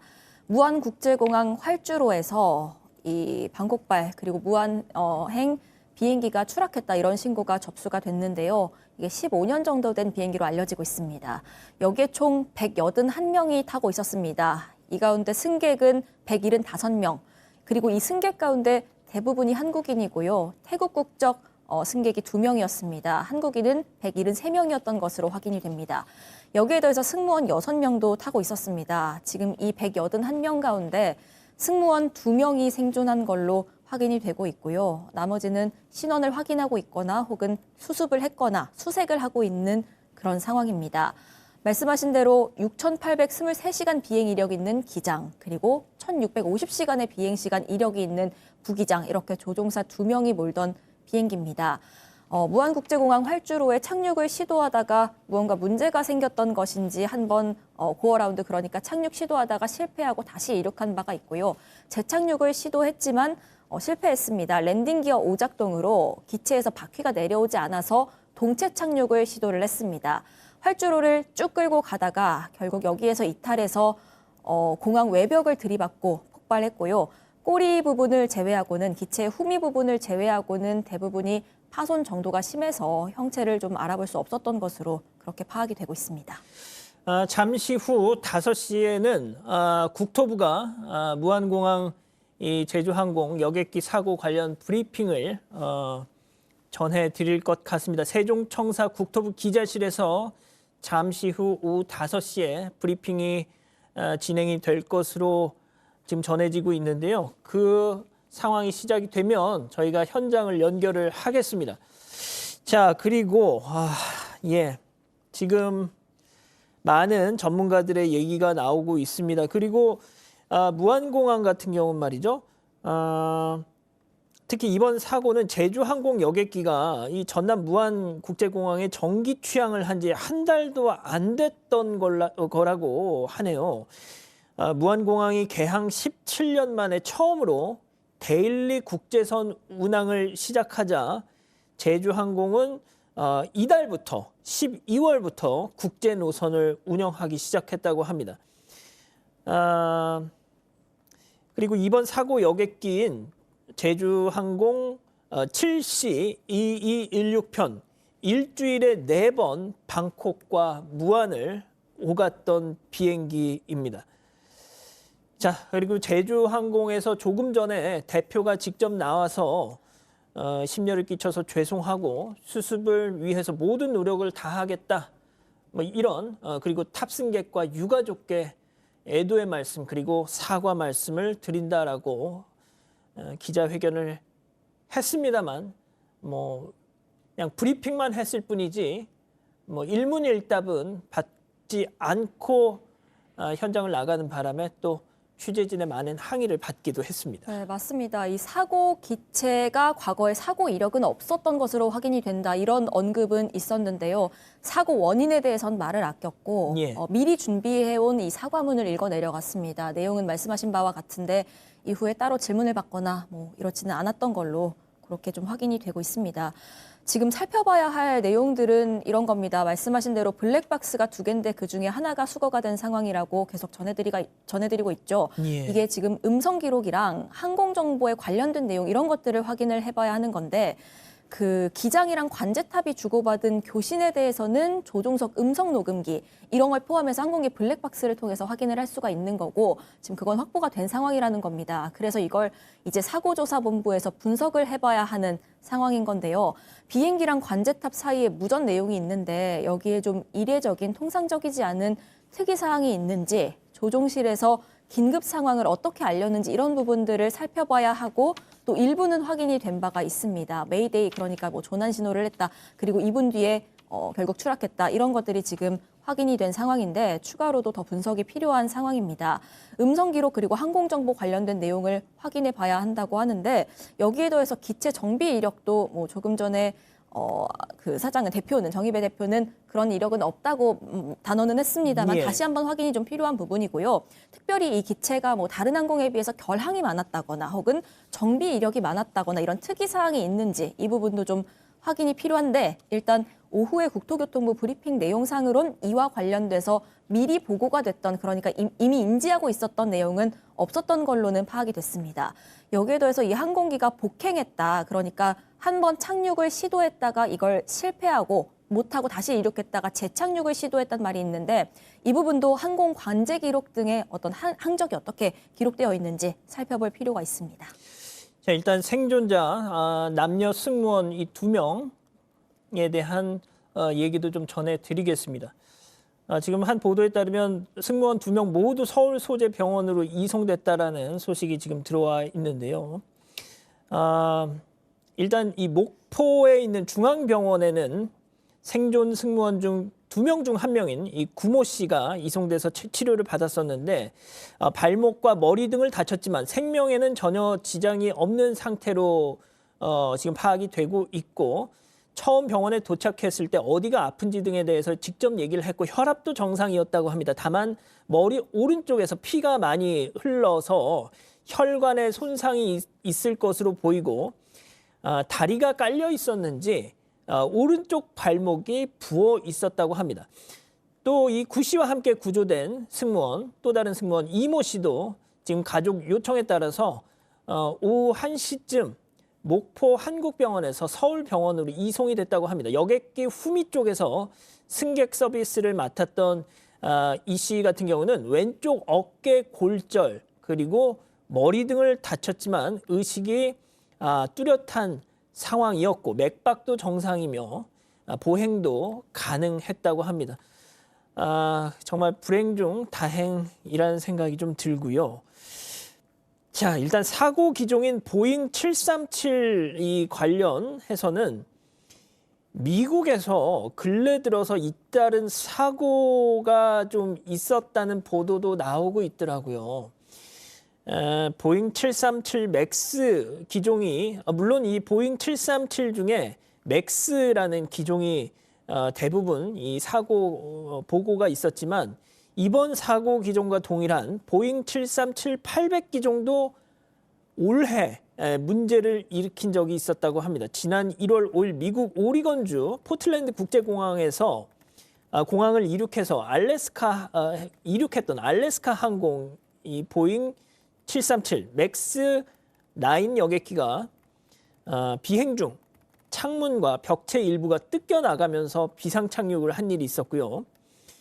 3월 6일에는 피닉스 지역으로 향하던 알래스카 항공 보잉 737-800 이번 사고 기종과 동일한 보잉 737-800 여객기의 객실에서 연기가 감지돼서 포틀랜드 공항으로 되돌아가는 그런 일이 있었다고 합니다. 네, 이 사고 그 당시에 얼마나 긴박했는지 이게 지금 시간대별로 조금 확인이 되고 있는 상황인데요. 예. 그 아주 구체적인 내용은 조금 뒤에 이제 5시 곧 국토부 브리핑 다시 한번 시작을 하는데 예. 여기에서 숫자가 다시 한번 나올 예정이라 확인을 해봐야겠지만 일단 지금까지 확인이 된 바로는 이렇습니다. 아침 8시 57분에 조류 충돌 경고가 있었습니다. 이제 관제탑에서 비행기 쪽에다가 경고를 한 거죠. 1분 만에 그러니까 8시 58분에 메이데이 조난 요청 구조를 했습니다. 이걸 조종사가 지금 한 거고요. 그리고 2분 만에 착륙 시도가 있었고 3분 만에 사고가 났습니다. 그러니까 메이데이 있고 5분 만에 사고가 났다 이렇게 보시면 될 것 같고요. 조금 더 정확한 타임라인은 잠시 뒤 있을 국토부 브리핑으로 확인할 수 있을 것으로 보입니다. 아직 그 국토부 브리핑은 진행이 안 되고 있죠. 예. 아직 조금 지금 그 현장 모습이 보이는데 아직 관계자는 모습을 보이지 않고 있습니다. 아무래도 시시각각 계속 어떤 현장 상황들이 전해지다 보니까 그걸 좀 취합하는데 시간이 걸리는 것 같습니다. 예, 전해지기로는요, 이 국토부 브리핑이 지금 자료들, 말씀하신 대로 실시간으로 들어오는 자료들을 쭉 정리해서 이걸 다시 한번 검토하고 있어서 한 5분쯤 뒤에 시작될 것 같다. 이런 소식 전해지고 있습니다. 예. 아무래도 이게 전남 무안 국제공항이다 보니까 지금 한 보도에 따르면 광주 지역 탑승자가 81명이라고 합니다. 그 얘기처럼 지금 희생자 상당수가 광주 전남 주민일 가능성이 높다. 이런 지금 얘기가 나오고 있습니다. 주로 광주 전남에서 이용하는 특성상 이 지역 피해가 집중됐을 거라는 것이죠. 광주공항도 있습니다. 하지만 국내선만 취항하고 있습니다. 광주에서 국제선을 이용할 수 있는 가장 가까운 공항이 무안국제공항입니다. 여수공항도 있죠. 하지만 역시 국내선만 있습니다. 그러다 보니까 광주, 전남, 서부권, 물론 여수, 순천, 광양 이런 동부권 주민들도 국제선을 이용하기 위해서는 무안공항을 찾는다는 겁니다. 특히 지난 8일부터 12월 8일부터 이 사고 여객기의 노선인 태국 방콕을 비롯해서 일본 나가사키, 대만 타이베이, 말레이시아의 키나발루 이런 지역의 운행이 시작이 되면서 이 광주 전남 지역의 많은 여행객들이 무안공항을 찾았다는 것이죠. 지난해 25만 명이 무안공항을 이용했는데 올해에는 10월까지 28만 명을 넘어설 정도로 많은 이용객들이 있었습니다. 때문에 이제 광주시에서는 재난안전대책본부를 별도로 지금 가동을 하면서 지역민들의 어떤 지금 사고 상황을 지금 파악을 하고 또 유가족 지원 방안을 마련하고 있는 것으로 지금 전해지고 있습니다. 네, 그래서 그 광주 5.18 광장에도 합동분향소가 지금 설치가 되고 있는 상황이라고 합니다. 말씀하신 대로 그렇다 보니 희생자들 중에는 연말 휴가 다녀오던 이제 가족 단위 승객들이 다수 포함돼 있었던 걸로 확인이 되고 있고요. 그래서 뭐 3살 아이를 포함해서 이런 미성년자 승객들도 다수 포함돼 있어서 상당히 안타까움을 더하고 있습니다. 아, 3살 아이도 유아도 있었군요. 네, 2021년생이죠. 최연소 탑승자입니다. 2021년생 3살 남자아이가 최연소 탑승자였던 걸로 확인이 되고요. 20살 미만의 그러니까 미성년 탑승객도 14명, 그리고 가장 많았던 건 5, 60대 장년층이 각각 50대 40명가량, 60대 40명가량 이렇게 가장 많았습니다. 특히나 뭐 한 60세 여성 같은 경우에는요, 전남 진도군에 살고 있는데 딸, 사위, 그리고 손주 2명 이렇게 일가족이 함께 비행기에 탑승했던 걸로 그렇게 확인이 돼서 안타까움 더하고 있고, 전남 영광에 사는 80대 역시도 가족 9명이랑 같이 그 팔순맞이 방콕 여행을 다녀오던 길이었던 걸로 이렇게 안타까운 사연들이 좀 전해지고 있습니다. 지금 무안공항에 이 사고 여객기에 탑승했던 분들의 또 유가족, 또 실종자 가족들이 속속 모여들고 있고, 무안 인근의 한 체육관에 임시 분향소를 마련한다는 얘기였죠. 지금 국토부 현장 관계자가 브리핑을 시작할 모양입니다. 직접 들어보시죠. 12월 29일 일요일 날 09시 30분경 발생한 제주항공 2216편 방콕 무안 사고와 관련하여 16시 30분 기준 상황은 다음과 같습니다. 첫 번째 피해 상황입니다. 항공기는 전소되었고 인명피해는 탑승객 총 181명, 이 중에 승객 175명이고 태국 국적의 승객 2명이 포함되어 있습니다.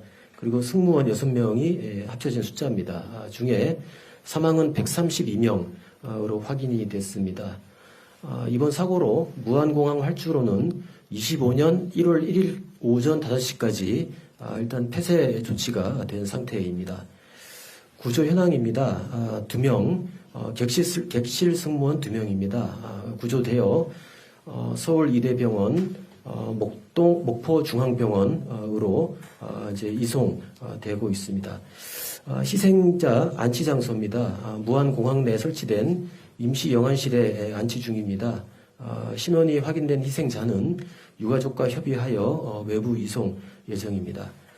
사고 조사와 관련돼서 항공사고 조사관 8인, 항공안전감독관 9인 등이 사고 현장에 도착하여 초동 조사를 진행하고 있습니다. 블랙박스와 관련돼서 음성 기록 장치와 비행 기록 장치 모두 현재 수거가 된 상태입니다. 관계기관 협업 체계입니다. 소방에 490명, 경찰 455명, 군 340명, 해경, 지자체 등 관계자 1,572명이 현장에서 수습 활동을 하고 있다는 말씀을 드리겠습니다. 마지막으로 지역사고 수습본부입니다. 현장에 부산지방항공청장을 본부장으로 하는 지역사고 수습본부를 설치 운영 중이고, 유가족 지원 상담실 운영, 또 피해자와 가족 간의 매칭, 또 유가족 대표 사고 현장 방문 등 유가족 지원에 만전을 기하고 있습니다. 예, 이상입니다. 관련 질의하도록 하겠습니다. MBN 이혁근 기자입니다. 3가지 질문 드리겠습니다. 사고기가 8시 57분쯤 01번 방향으로 착륙을 시도할 때도 랜딩 기어가 안 내려왔던 것인지가 궁금합니다. 두 번째는 사고기가 착륙을 했을 때 외벽에 부딪히는 사고가 발생했는데 이때 화재가 난 것인지 확인 부탁드립니다. 마지막으로 지금 육안으로 봤을 때 사고기가 거의 전소를 했고 남아있는 본체는 꼬리 부분만 남아있는 것으로 보이는데 생존자도 여기에서 구조한 게 맞고 또 꼬리 부분만 남아있는 것이 맞는지도 확인 부탁드리겠습니다. 일단 그 사고 시간 먼저 통일을 시켜드리면요. 8시 54분에 관제탑 착륙 허가가 있었고 8시 57분에 조류 이동 주의 조언이 있었고, 그다음에 8시 59분에 조종사 메이데이 요청이 있었습니다.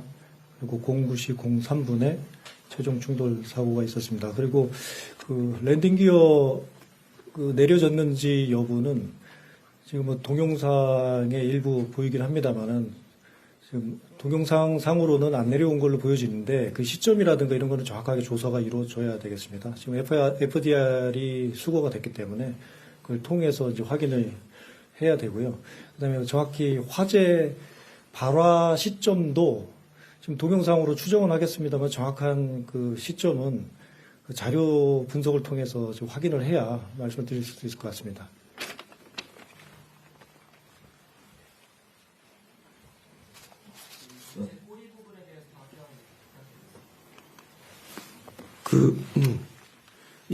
아까 이제 구조되는 부분과 관련된 부분입니다만, 현재 계속 구조 활동이 진행되고 있습니다. 그래서 그거는, 전체적인 어떤 상황들은 좀 더, 구조되는 상황을 좀 보고 좀 말씀을 드려야 될 것 같습니다.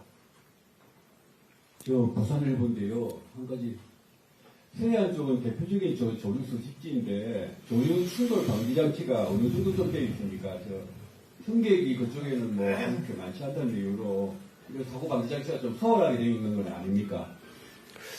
그렇지 않습니다. 저희가 이제 그 당시에 조류 충돌 이제 방지 시설이라든지 그다음에 그 조류 방지 활동을 충돌 방지를 했던 인원들 저희가 좀 조사를 보다 명확하게 좀 하고 있는 중입니다만 어떤 기준에 맞춰가지고 인력 배치와 장비 배치들이 함께 돼 있다는 말씀을 드립니다. 근데 하여튼 여러 가지 그 당시에 오늘 아침에 어떤 사고 상황에서 이 어떤 인원 배치라든지 장비의 작동 이런 부분들을 제가 이제 면밀히 한번 조사 과정에서 살펴볼 계획입니다.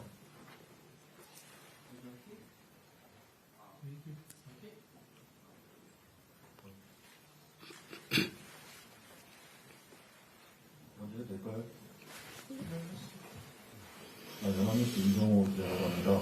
이번에 사고가 난 제주항공기요. 온라인상에서는 2022년 11월에도 엔진 문제를 일으켰는데 당시 대공공의 은폐 시도가 있었다 이런 글이 돌고 있고요. 최근에 바로 이틀 전에도 문제가 있었던 적이 있다 이렇게 돼 있는데 그 사고 뒤에 이전 정비나 사고 이력을 혹시 파악하고 계신지 궁금합니다. 네, 그 항공기에 대한 정비 이력은 현재 저희가 지금 파악을 하고 있는 중입니다. 그 파악된 그 내용을 가지고 좀 말씀을 드리도록 하겠습니다. 조선주제 윤희입니다. 8시 59분 메이데이 선언 후에 9시 3분 최종 충돌하기 사이에 폭행을 한 걸로 알고 있는데 혹시 폭행 시간을 알 수 있을까요? 시간이 나옵니까?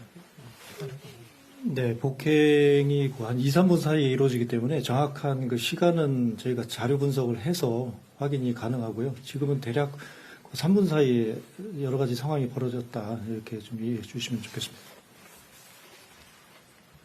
저는 SBS 권영입니다. 폭행을 해서 거꾸로 내려서 착륙을 했는데 착륙 지점이 좀 구체적으로 파악이 되는지 이게 정상적인 착륙 지점과 좀 다른지 얼마나 차이가 있으면 얼마나 차이가 있는지 좀 말씀해 주시고요. 또 하나는 공항폐사가 1월 1일 오전 5시라고 했는데 그 시간을 지정하신 이유가 있는지에 좀 궁금합니다.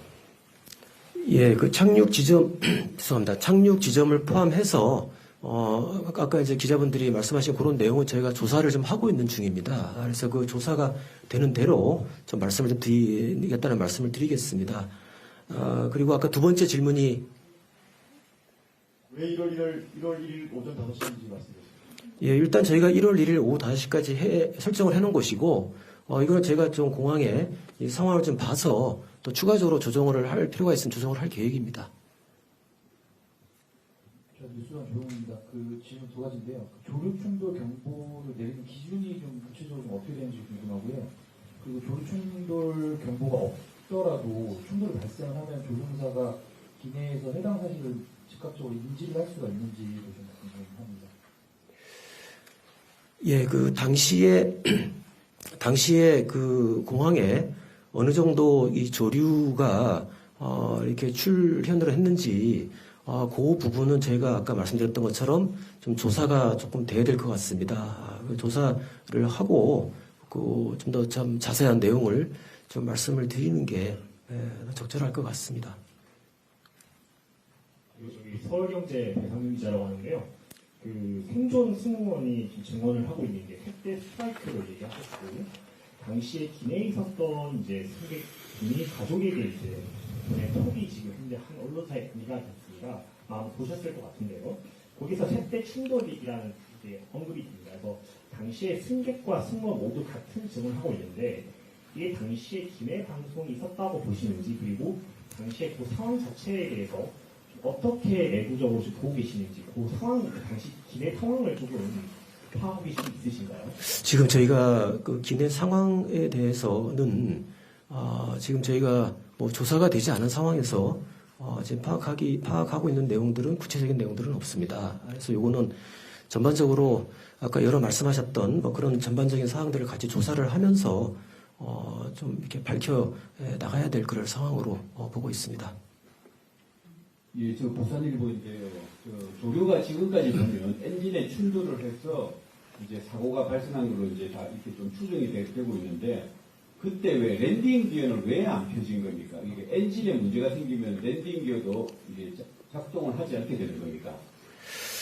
그 항공기 이제 기술적인 이제 아까 말씀드렸던 것처럼 그 정확한 이제 원인과 당시에 이제 상황에 대해서는 저희가 지금 조사관들이 현장에 나가서 조사를 좀 진행을 착수를 했습니다. 그래서 그 어떤 조사 내용과 그 결과를 가지고 좀 말씀드리는 것이 적절할 것으로 생각합니다. 아니, 그러니까 일반적으로 네. 그 우리가 자동차도 엔진이 꺼지면 다른 것도 막 할 수 없듯이 비행기도 엔진이 꺼지면 랜딩 기어를 조작할 수 없게 됩니까?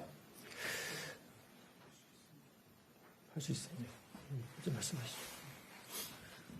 네, 조류 경보가 통상 관자탑에서 이렇게 참고하라고 조언을 줍니다. 그러면 조종사가 이제 보통 판단을 하고요. 그 랜딩 기어가 고장나면 자동으로 하던가 또는 수동으로 하던가 그 방법을 통해서 풀 수 있는 방법이 있고요. 그게 왜 안 펴진 게 이제 확인이 된다면 왜 안 펴졌는지에 대한 원인 조사는 정확하게 FDR 그 분석을 통해서 규명을 해야 될 사안입니다. 지금 질문이 엔진 고장하고 랜딩 기어하고 연관이 있을 수 있느냐는 질문이었잖아요. 그 질문도 통상적으로는 관련이 없어 보입니다. 저희들이 판단하기에 엔진 고장 부분하고 랜딩 기어 고장 부분하고 그게 상호 연동돼 가지고 고장되는 경우는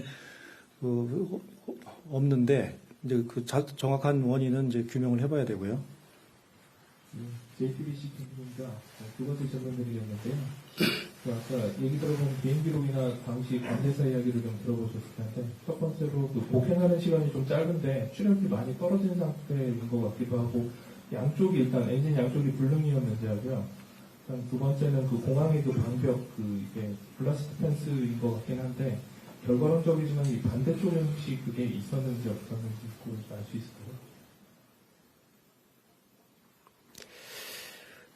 예, 이제 말씀하신 이제 그 사항이 저희가 조사를 좀 해야 될 사항입니다. 그래서 그거를, 두 가지 말씀하신 그 내용에 대해서는 저희가 좀 여러 가지 가능성을 다 열어놓고 지금 면밀하게 조사를 하고 그 결과에 따라서 다시 또 말씀을 드리도록 하겠습니다. 추가로 좀 앞서 브리핑에서 여쭤봤었는데요. 공항 구조가 혹시 남부와 북부 활주로 끝단과 외벽 간의 거리에 차이가 있었는지 확인 부탁드리고요. 하나 여쭤보면은 그 8시 54분부터 9시 3분까지 이제 교신이 있었던 걸로 추정이 되는데 최종 교신이 오갔던 시점은 언제였을까요? 이거 자료 봤어요? 예, 저 공항정책관입니다. 활주로 양 끝단에서 외벽까지 거리는 그 양측 동일하게 323m로 지금 알고 있습니다. 어느 쪽이든 동일하다. 아까 비슷한 질문이 있었는데 그 객실 승무원들 구조된 게 다 꼬리 쪽인가요? 남아있는 꼬리 쪽. 그거를 제가 구조했던 그 상황에 대해서는 제가 좀 상황을 좀 더 파악을 좀 해봐야 될 것 같습니다. 1차 착륙 시도가 실패했는데 이거 원인은 혹시 뭐였는지 여쭤볼 수 있을까요? 조류 충돌하니까. 예, 그 조류 충돌로 인해서 조종에 어려움이 있지 않았나, 그냥 추정만 일단 하고 있고요. 1차 복행이 완전하게 이루어지지 않고 이제 올라가다가 아마도 뭔가 기체 이상이 있기 때문에 관제탑하고 협의해서 완전히 복행해서 반대 방향으로 다시 돌아가야 되는데 그렇게 하지 않고 긴급하게 짧은 쪽으로 런웨이 19번 쪽으로 이렇게 착륙을 허가받고 내려오다가 사고가 생긴 겁니다. 그럼 조류 충돌이 8시 그 경보 이후가 아니라 이전에도 있을 수 있다는 말씀이실까요? 예, 그래서 그거는 이제 아까 우리 블랙박스가 수거됐기 때문에 그 안에 비행 기록이라든지 또 뭐 음성 기록 같은 거를 제가 좀 면밀하게 좀 조사를 하고 정확한 상황에 대해서 말씀드리는 게 좋을 것 같습니다. 조사가 진행되고 있습니다.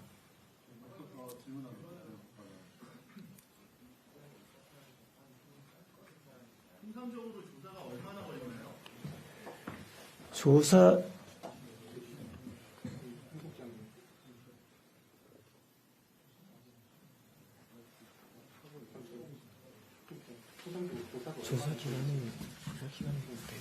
네, 통상 조사 기간이 이 상업용 여객기 같은 경우는 짧아도 6개월, 길게는 큰 사고 같은 경우는 뭐 3년씩 걸리기도 합니다. 그래서 뭐 기체 문제, 조종 절차 문제, 또 외부 요인 문제, 복합적으로 사고 요인들이 있기 때문에 그걸 규명하려면은 굉장히 장시간이 소요됩니다. 그리고 이 기체가 외국에서 제작됐고 각 그 부품들이나 중요한 그 장비 이런 것들도 또 제작국의 기술 의뢰도 진단도 받아야 되고 자문도 받아야 되기 때문에 장시간이 소요된다는 점 좀 양지해 주시고요. 아까 어느 기자님께서 51분에 또 조류 충돌 경보가 있었다고 말씀하셨는데 그거 확인시켜 드리면 54분에 착륙 허가를 받고 1차 시도를 하다가 57분에 그 조류 이동 조언을 받고서 문제가 생겨서 이제 다시 재상승 복행을 했었습니다. 그 51분은 그거는 잘못된 팩트 같은데요.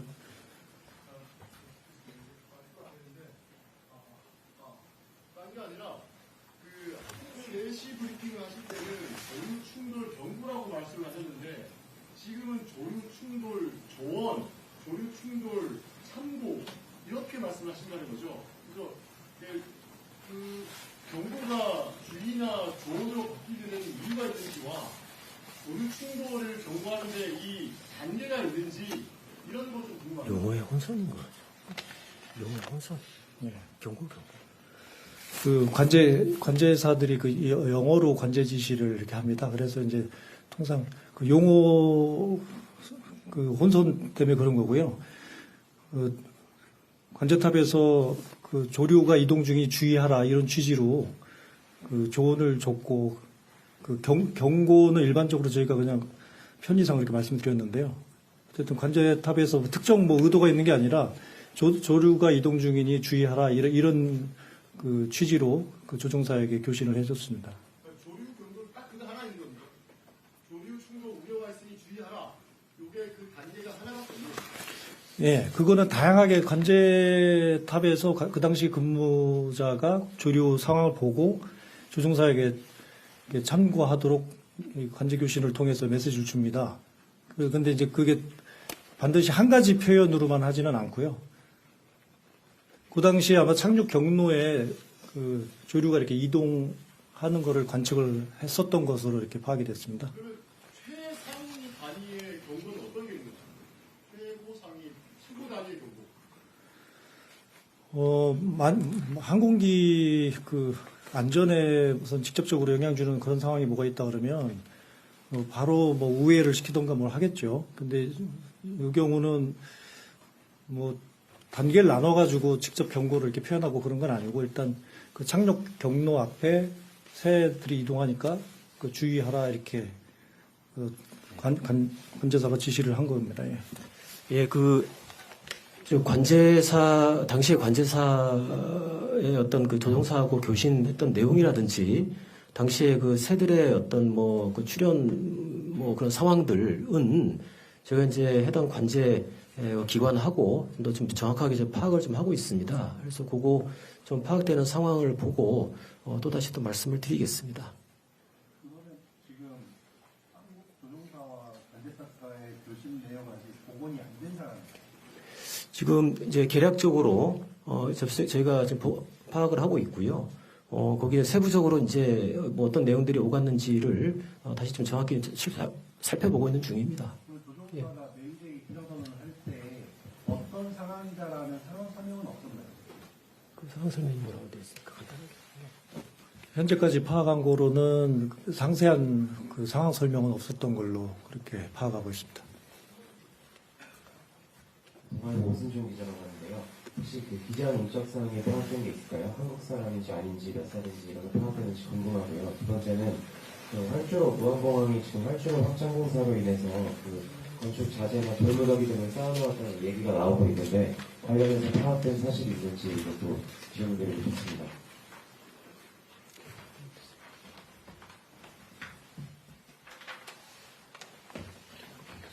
네. 예, 아까 말씀하신 그 기장과 부기장 모두 이제 한국 국적의 분들이십니다. 분들이시고 아까 이제 말씀드렸던 것처럼 6,823시간 정도 비행 시간, 또 1,560시간 또 비행 시간 이렇게 또 비행 시간 기록이 있는 것으로 저희가 파악이 되고 있습니다. 예. 그리고 아까 공항 정책관께서 아까 그 활주로 연장 사업 관련돼서 활주로 연장 사업 그 진행을 하고 있는데요. 지금 이야기하신 그 부분까지도 저희가 포괄적으로 조사를 해봐야 될 것 같습니다.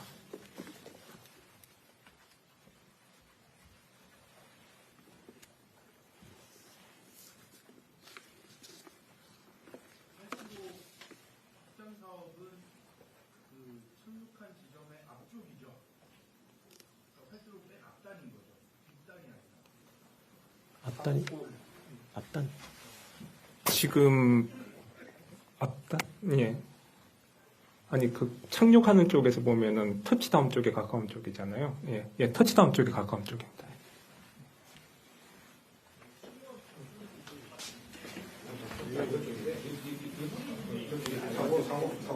사고 반드시죠. 지금 잘 들리지가 않습니다. 이게.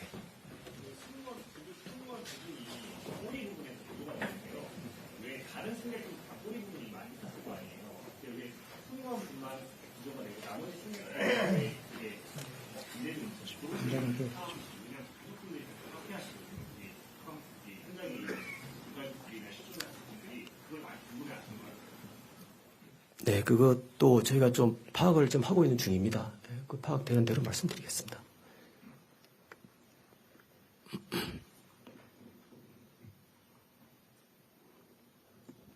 질문 이 정도까지만 받고 그 다음 브리핑은 19시에 또 있습니다. 19시에 저희 또 설명드리도록 하겠습니다.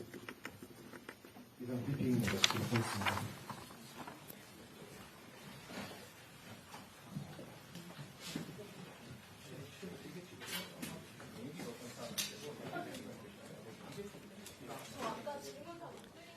자, 국토부에서 지금까지 일단 상황에 대한 어떤 브리핑이 있었습니다. 자, 그리고 저희가 이제 특보를 통해서 종전에 전해드렸던 내용과 지금 보신 그 국토부 브리핑을 통해서 조금 더 업데이트된 내용들이 나온 것 같습니다. 일단 사상자 현황이 그렇고 또 블랙박스 저희가 앞서 말씀드렸을 때는 한 종만 수거가 됐고 하나는 수색 중이다 했는데 두 종 다 수거가 됐다는 얘기가 나오고 있어요. 자, 일단 이장현 기자가 5시 브리핑에서 좀 바뀐 그런 상황들 좀 정리를 해 주시죠. 네, 좀 새롭게 나온 내용들만 좀 정리를 해드리겠습니다. 조금 전에 국토부의 4번째 브리핑이 있었고요. 132명으로 지금까지 사망자가 확인된다 이렇게 밝혔습니다. 다만 이제 소방에서는 사망자를 151명으로 설명을 하고 있습니다. 이게 현장 상황에 따라서 좀 취합되는데 또 이렇게 시차가 약간 있기 때문에 달라지는 걸로 보이는데요. 그 부분을 다시 한번 좀 정리를 할게요. 일단 국토부 발표에서는 총 탑승자 181명 중에 생존 2명, 사망자 132명. 자, 그렇다면 현재 실종자는 47명이라는 얘기겠죠. 자, 하지만 소방에서는 생존자 2명, 사망자 151명. 그렇다면 자연적으로 실종자는 28명으로 계산이 됩니다. 예, 맞습니다. 뭐 중요한 건 현장에서 계속해서 수색하고 있고 또 수습도 하고 있고 하다는 부분이고요. 또 이 얘기했습니다. 그 사고가 난 무안 국제공항에 대해서 25년 1월 1일 새벽 5시까지 임시적으로 폐쇄 조치하겠다.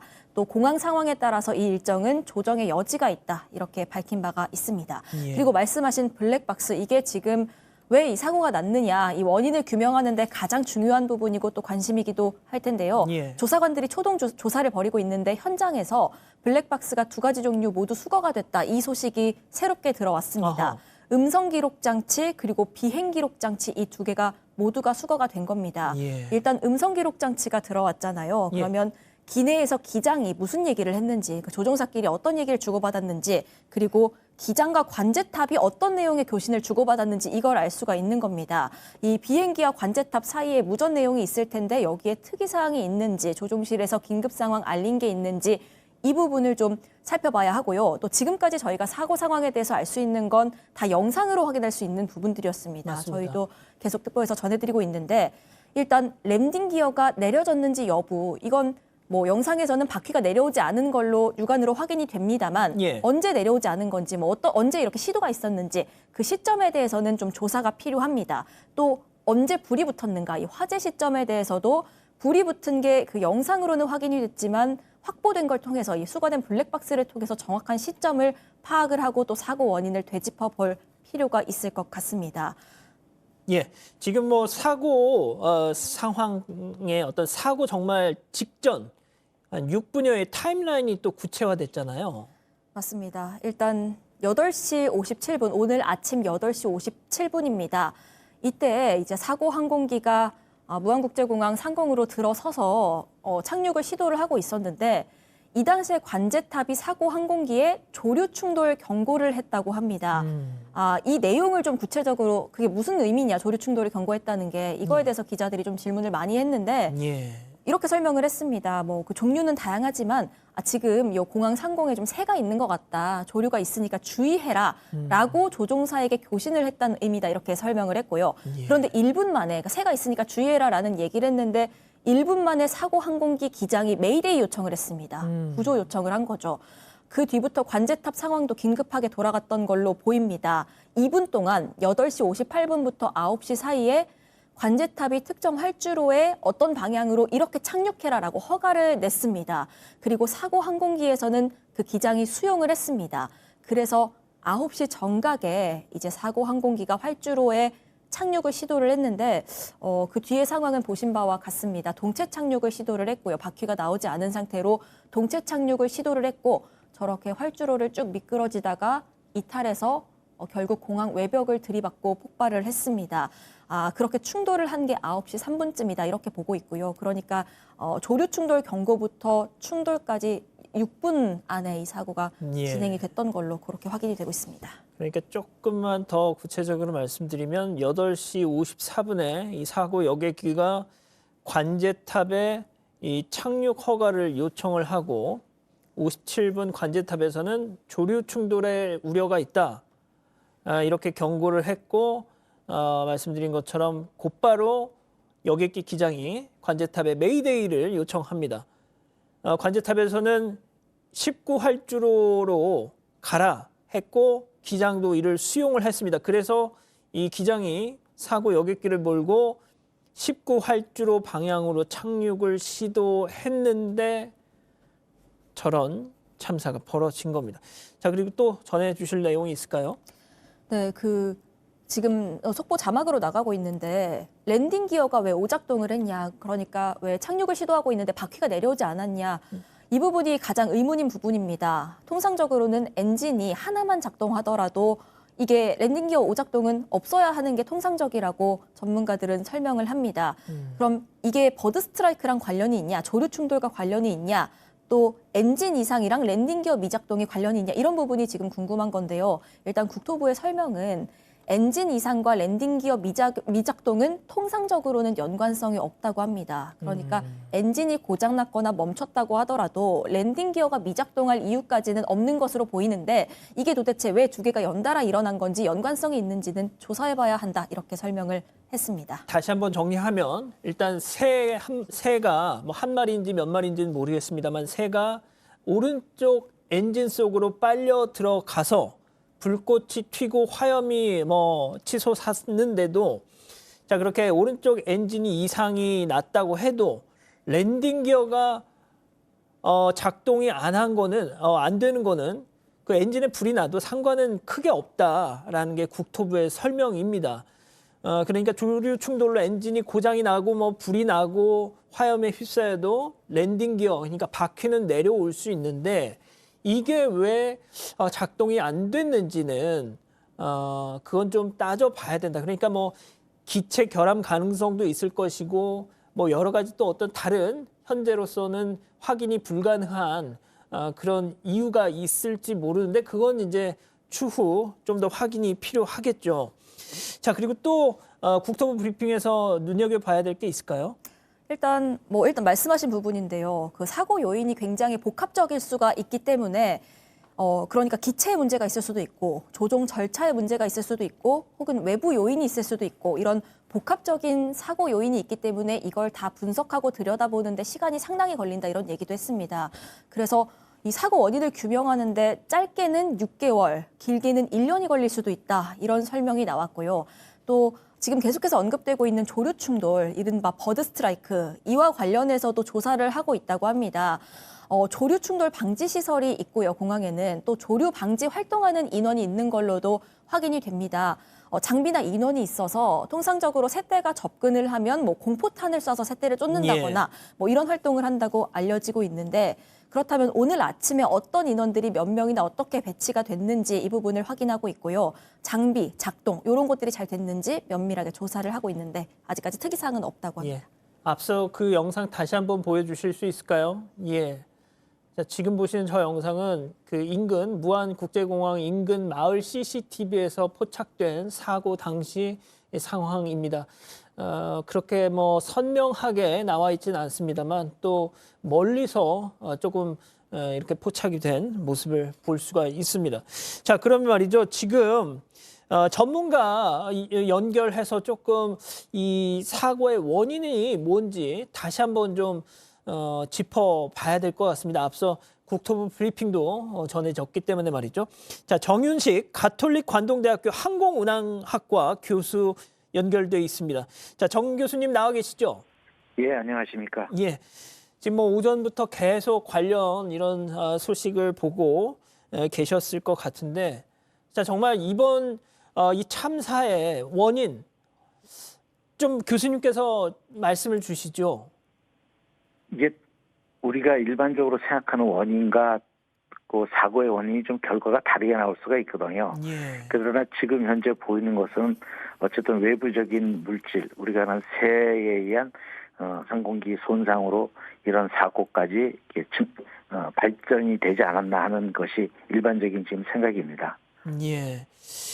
자, 그러면은 앞서 국토부 브리핑에서는 이 엔진에 어떤 뭐 새가 빨려 들어가서 고장이 나는 것과 랜딩 기어가 안 내려오는 것하고는 통상적으로는 크게 연관이 없다라고 했는데 일단 사고 당시 영상을 보면 엔진에서 불꽃이 이는 장면도 포착이 됐고 또 바퀴, 랜딩 기어가 내려오지 않는 모습도 일단 육안으로는 보인단 말이죠. 그럼 도대체 뭐가 문제인 겁니까? 그러니까 국토교통부의 그 발표대로 엔진과 랜딩 기어 간에는 직접적인 연관은 없을 수도 있고 있을 수도 있습니다. 실제 엔진의 동력에 의해 연결된 그 유압 펌프의 압력에 의해서 랜딩 기어가 작동이 되고 또 고영역 장치가 작동이 되는데요. 근데 엔진이 혹시 작동을 멈춰서 그 유압 펌프가 작동이 안 돼도 이 랜딩 기어의 자체 무게 자중에 의해서 내려올 수 있게끔 하는 장치와 또 유압 장치가 고장이 났을 때 전기 모터에 의해서 그 고양력 장치를 내릴 수 있는 그런 장비가 우리 그 예비 장비로 다 장착이 되어 있습니다. 그러나 이것이 일반적인 정상적인 랜딩 기어나 고양역 장치를 내리는 시간과는 굉장히 많은 차이를 납니다. 일반적으로 랜딩 기어를 내릴 때는 유압 장치에 의해서 짧게는 5초, 길게는 10초 정도면 착륙할 수 있는 상태가 되는데요. 예.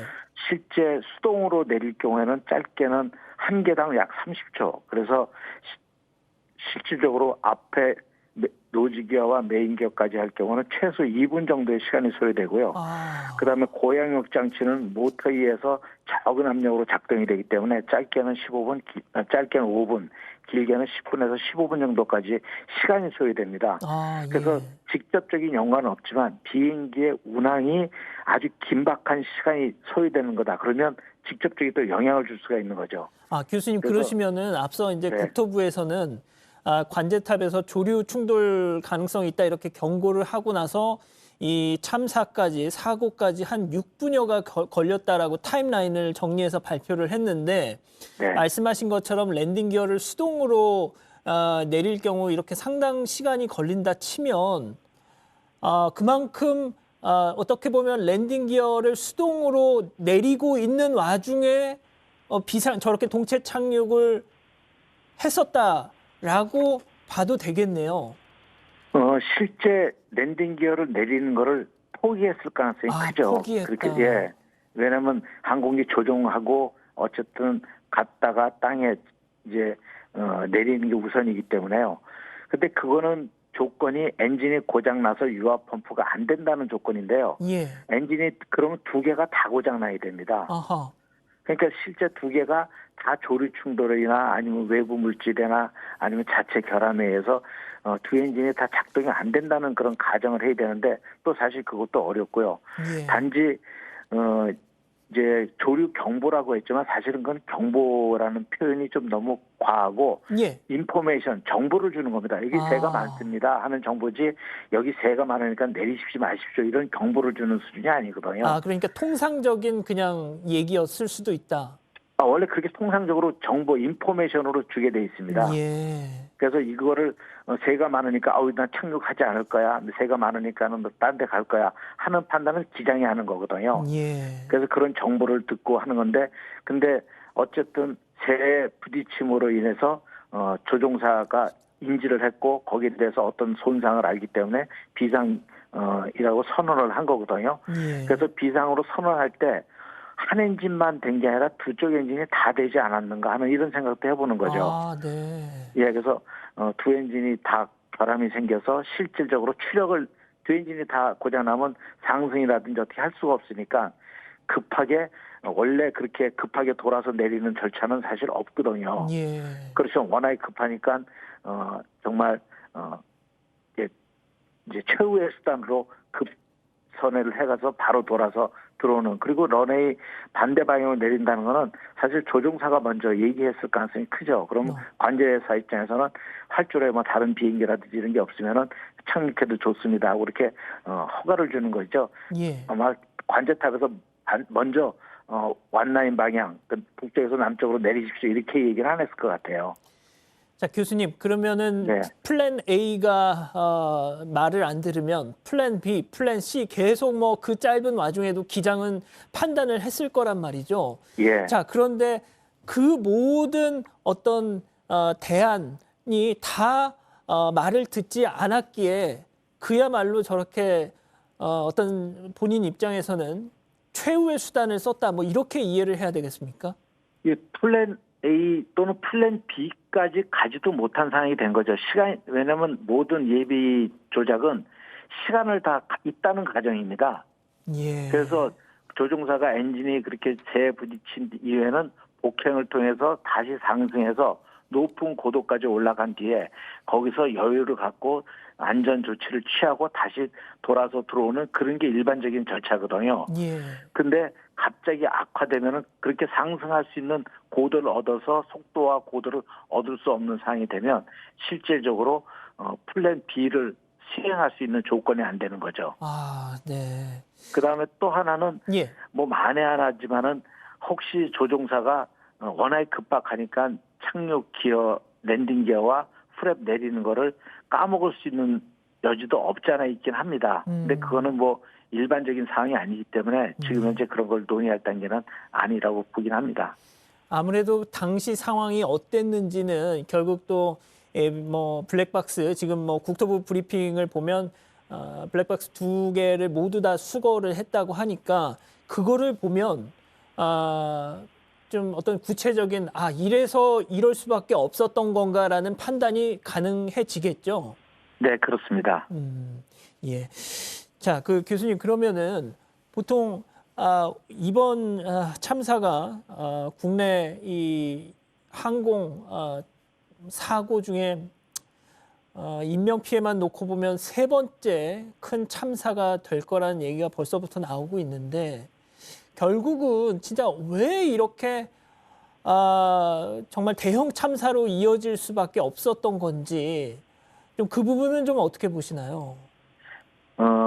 사고의 뭐 여건이라는 그런 걸 따져볼 때 비행기가 착륙할 때가 사건이 제일 많이 일어납니다. 전체 비행 시간의 4%도 안 되는 시간에 전체 60%의 사고가 거기 몰려져 있거든요. 예. 그 이유는 높은 데서 낮은 데로 땅으로 수렴하는 그 공간이 적기 때문에 어떤 면에서 행동과 시간을 가질 수 있는 여유가 없는 그런 공간으로 점점점 들어가는 거거든요. 예. 그러다 보니까 사고가 많이 날 수밖에 없지만 이 사건으로 보면은 조종사는 그런 여유 공간이 없는 곳에서 공간이 있는 곳으로 올라가기 위해서 복행을 한 건데 그 복행하는 과정에서 더 항공기가 악화되는 그런 상황이 일어났지 않았나. 그러다 보니까 결국은 공간도 못 갖고 시간도 없고 하는 그런 상황이 이제 결국은 결과적인 얘기지만 그러면 그냥 거기서 내리려고 했을 때 그냥 내릴 걸 하는 생각도 들긴 하잖아요.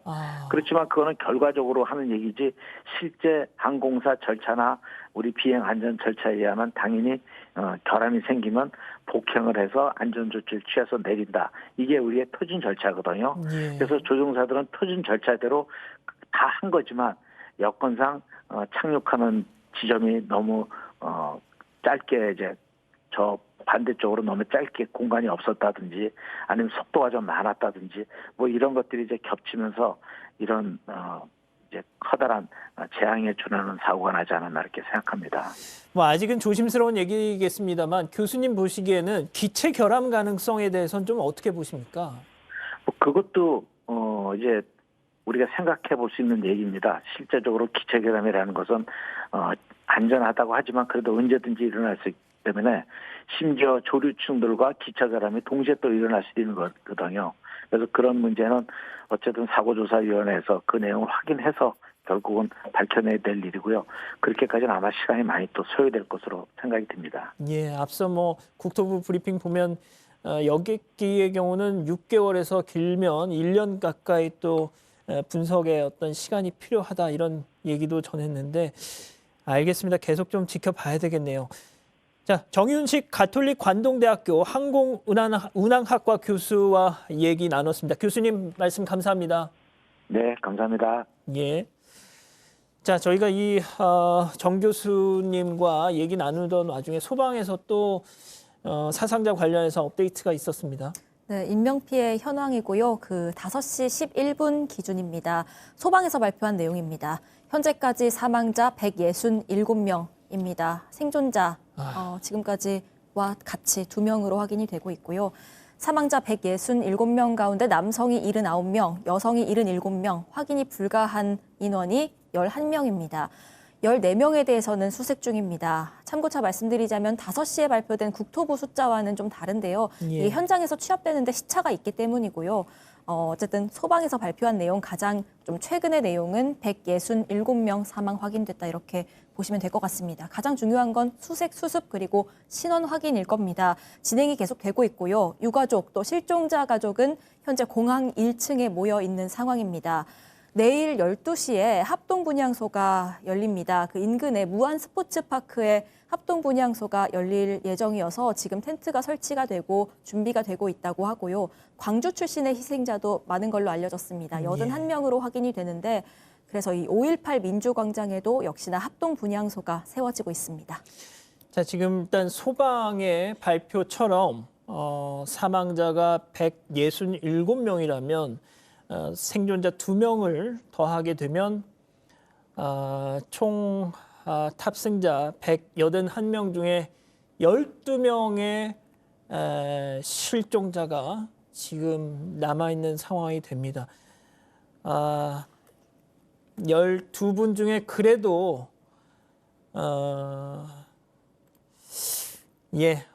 희망의 끈을 끝까지 놓지 않아 보겠습니다.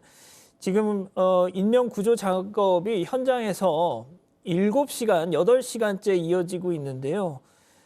사망자 중에 신원이 확인된 분들은 공항 경납고 옆에 마련된 임시 영안실로 이송이 된다고 합니다.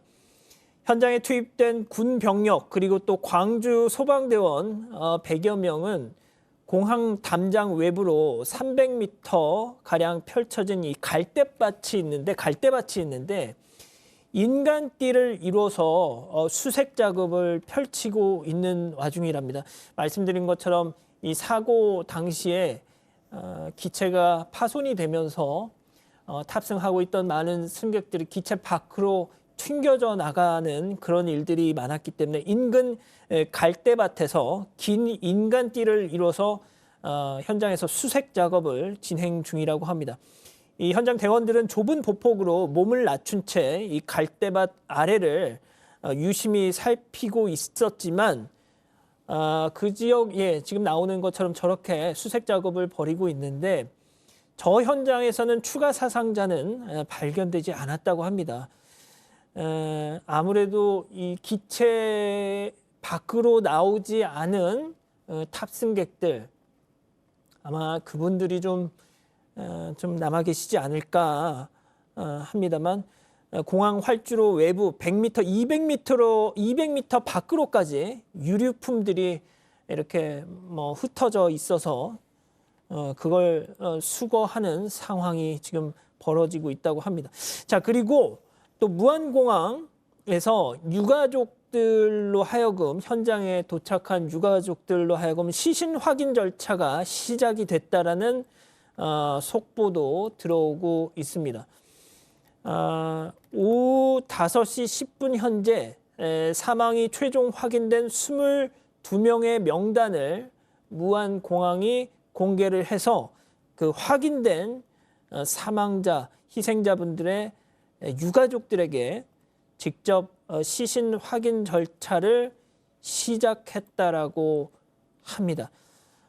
하지만 다른 이제 유가족 혹은 실종자 가족들 같은 경우에서는 아무래도 현장에서도 시신 확인, 워낙 훼손된 시신이 많다 보니까 그걸 확인하는 절차가 늦어지면서 많은 또 유족들, 실종자 가족들의 항의가 좀 잇따르고 있는 모양입니다.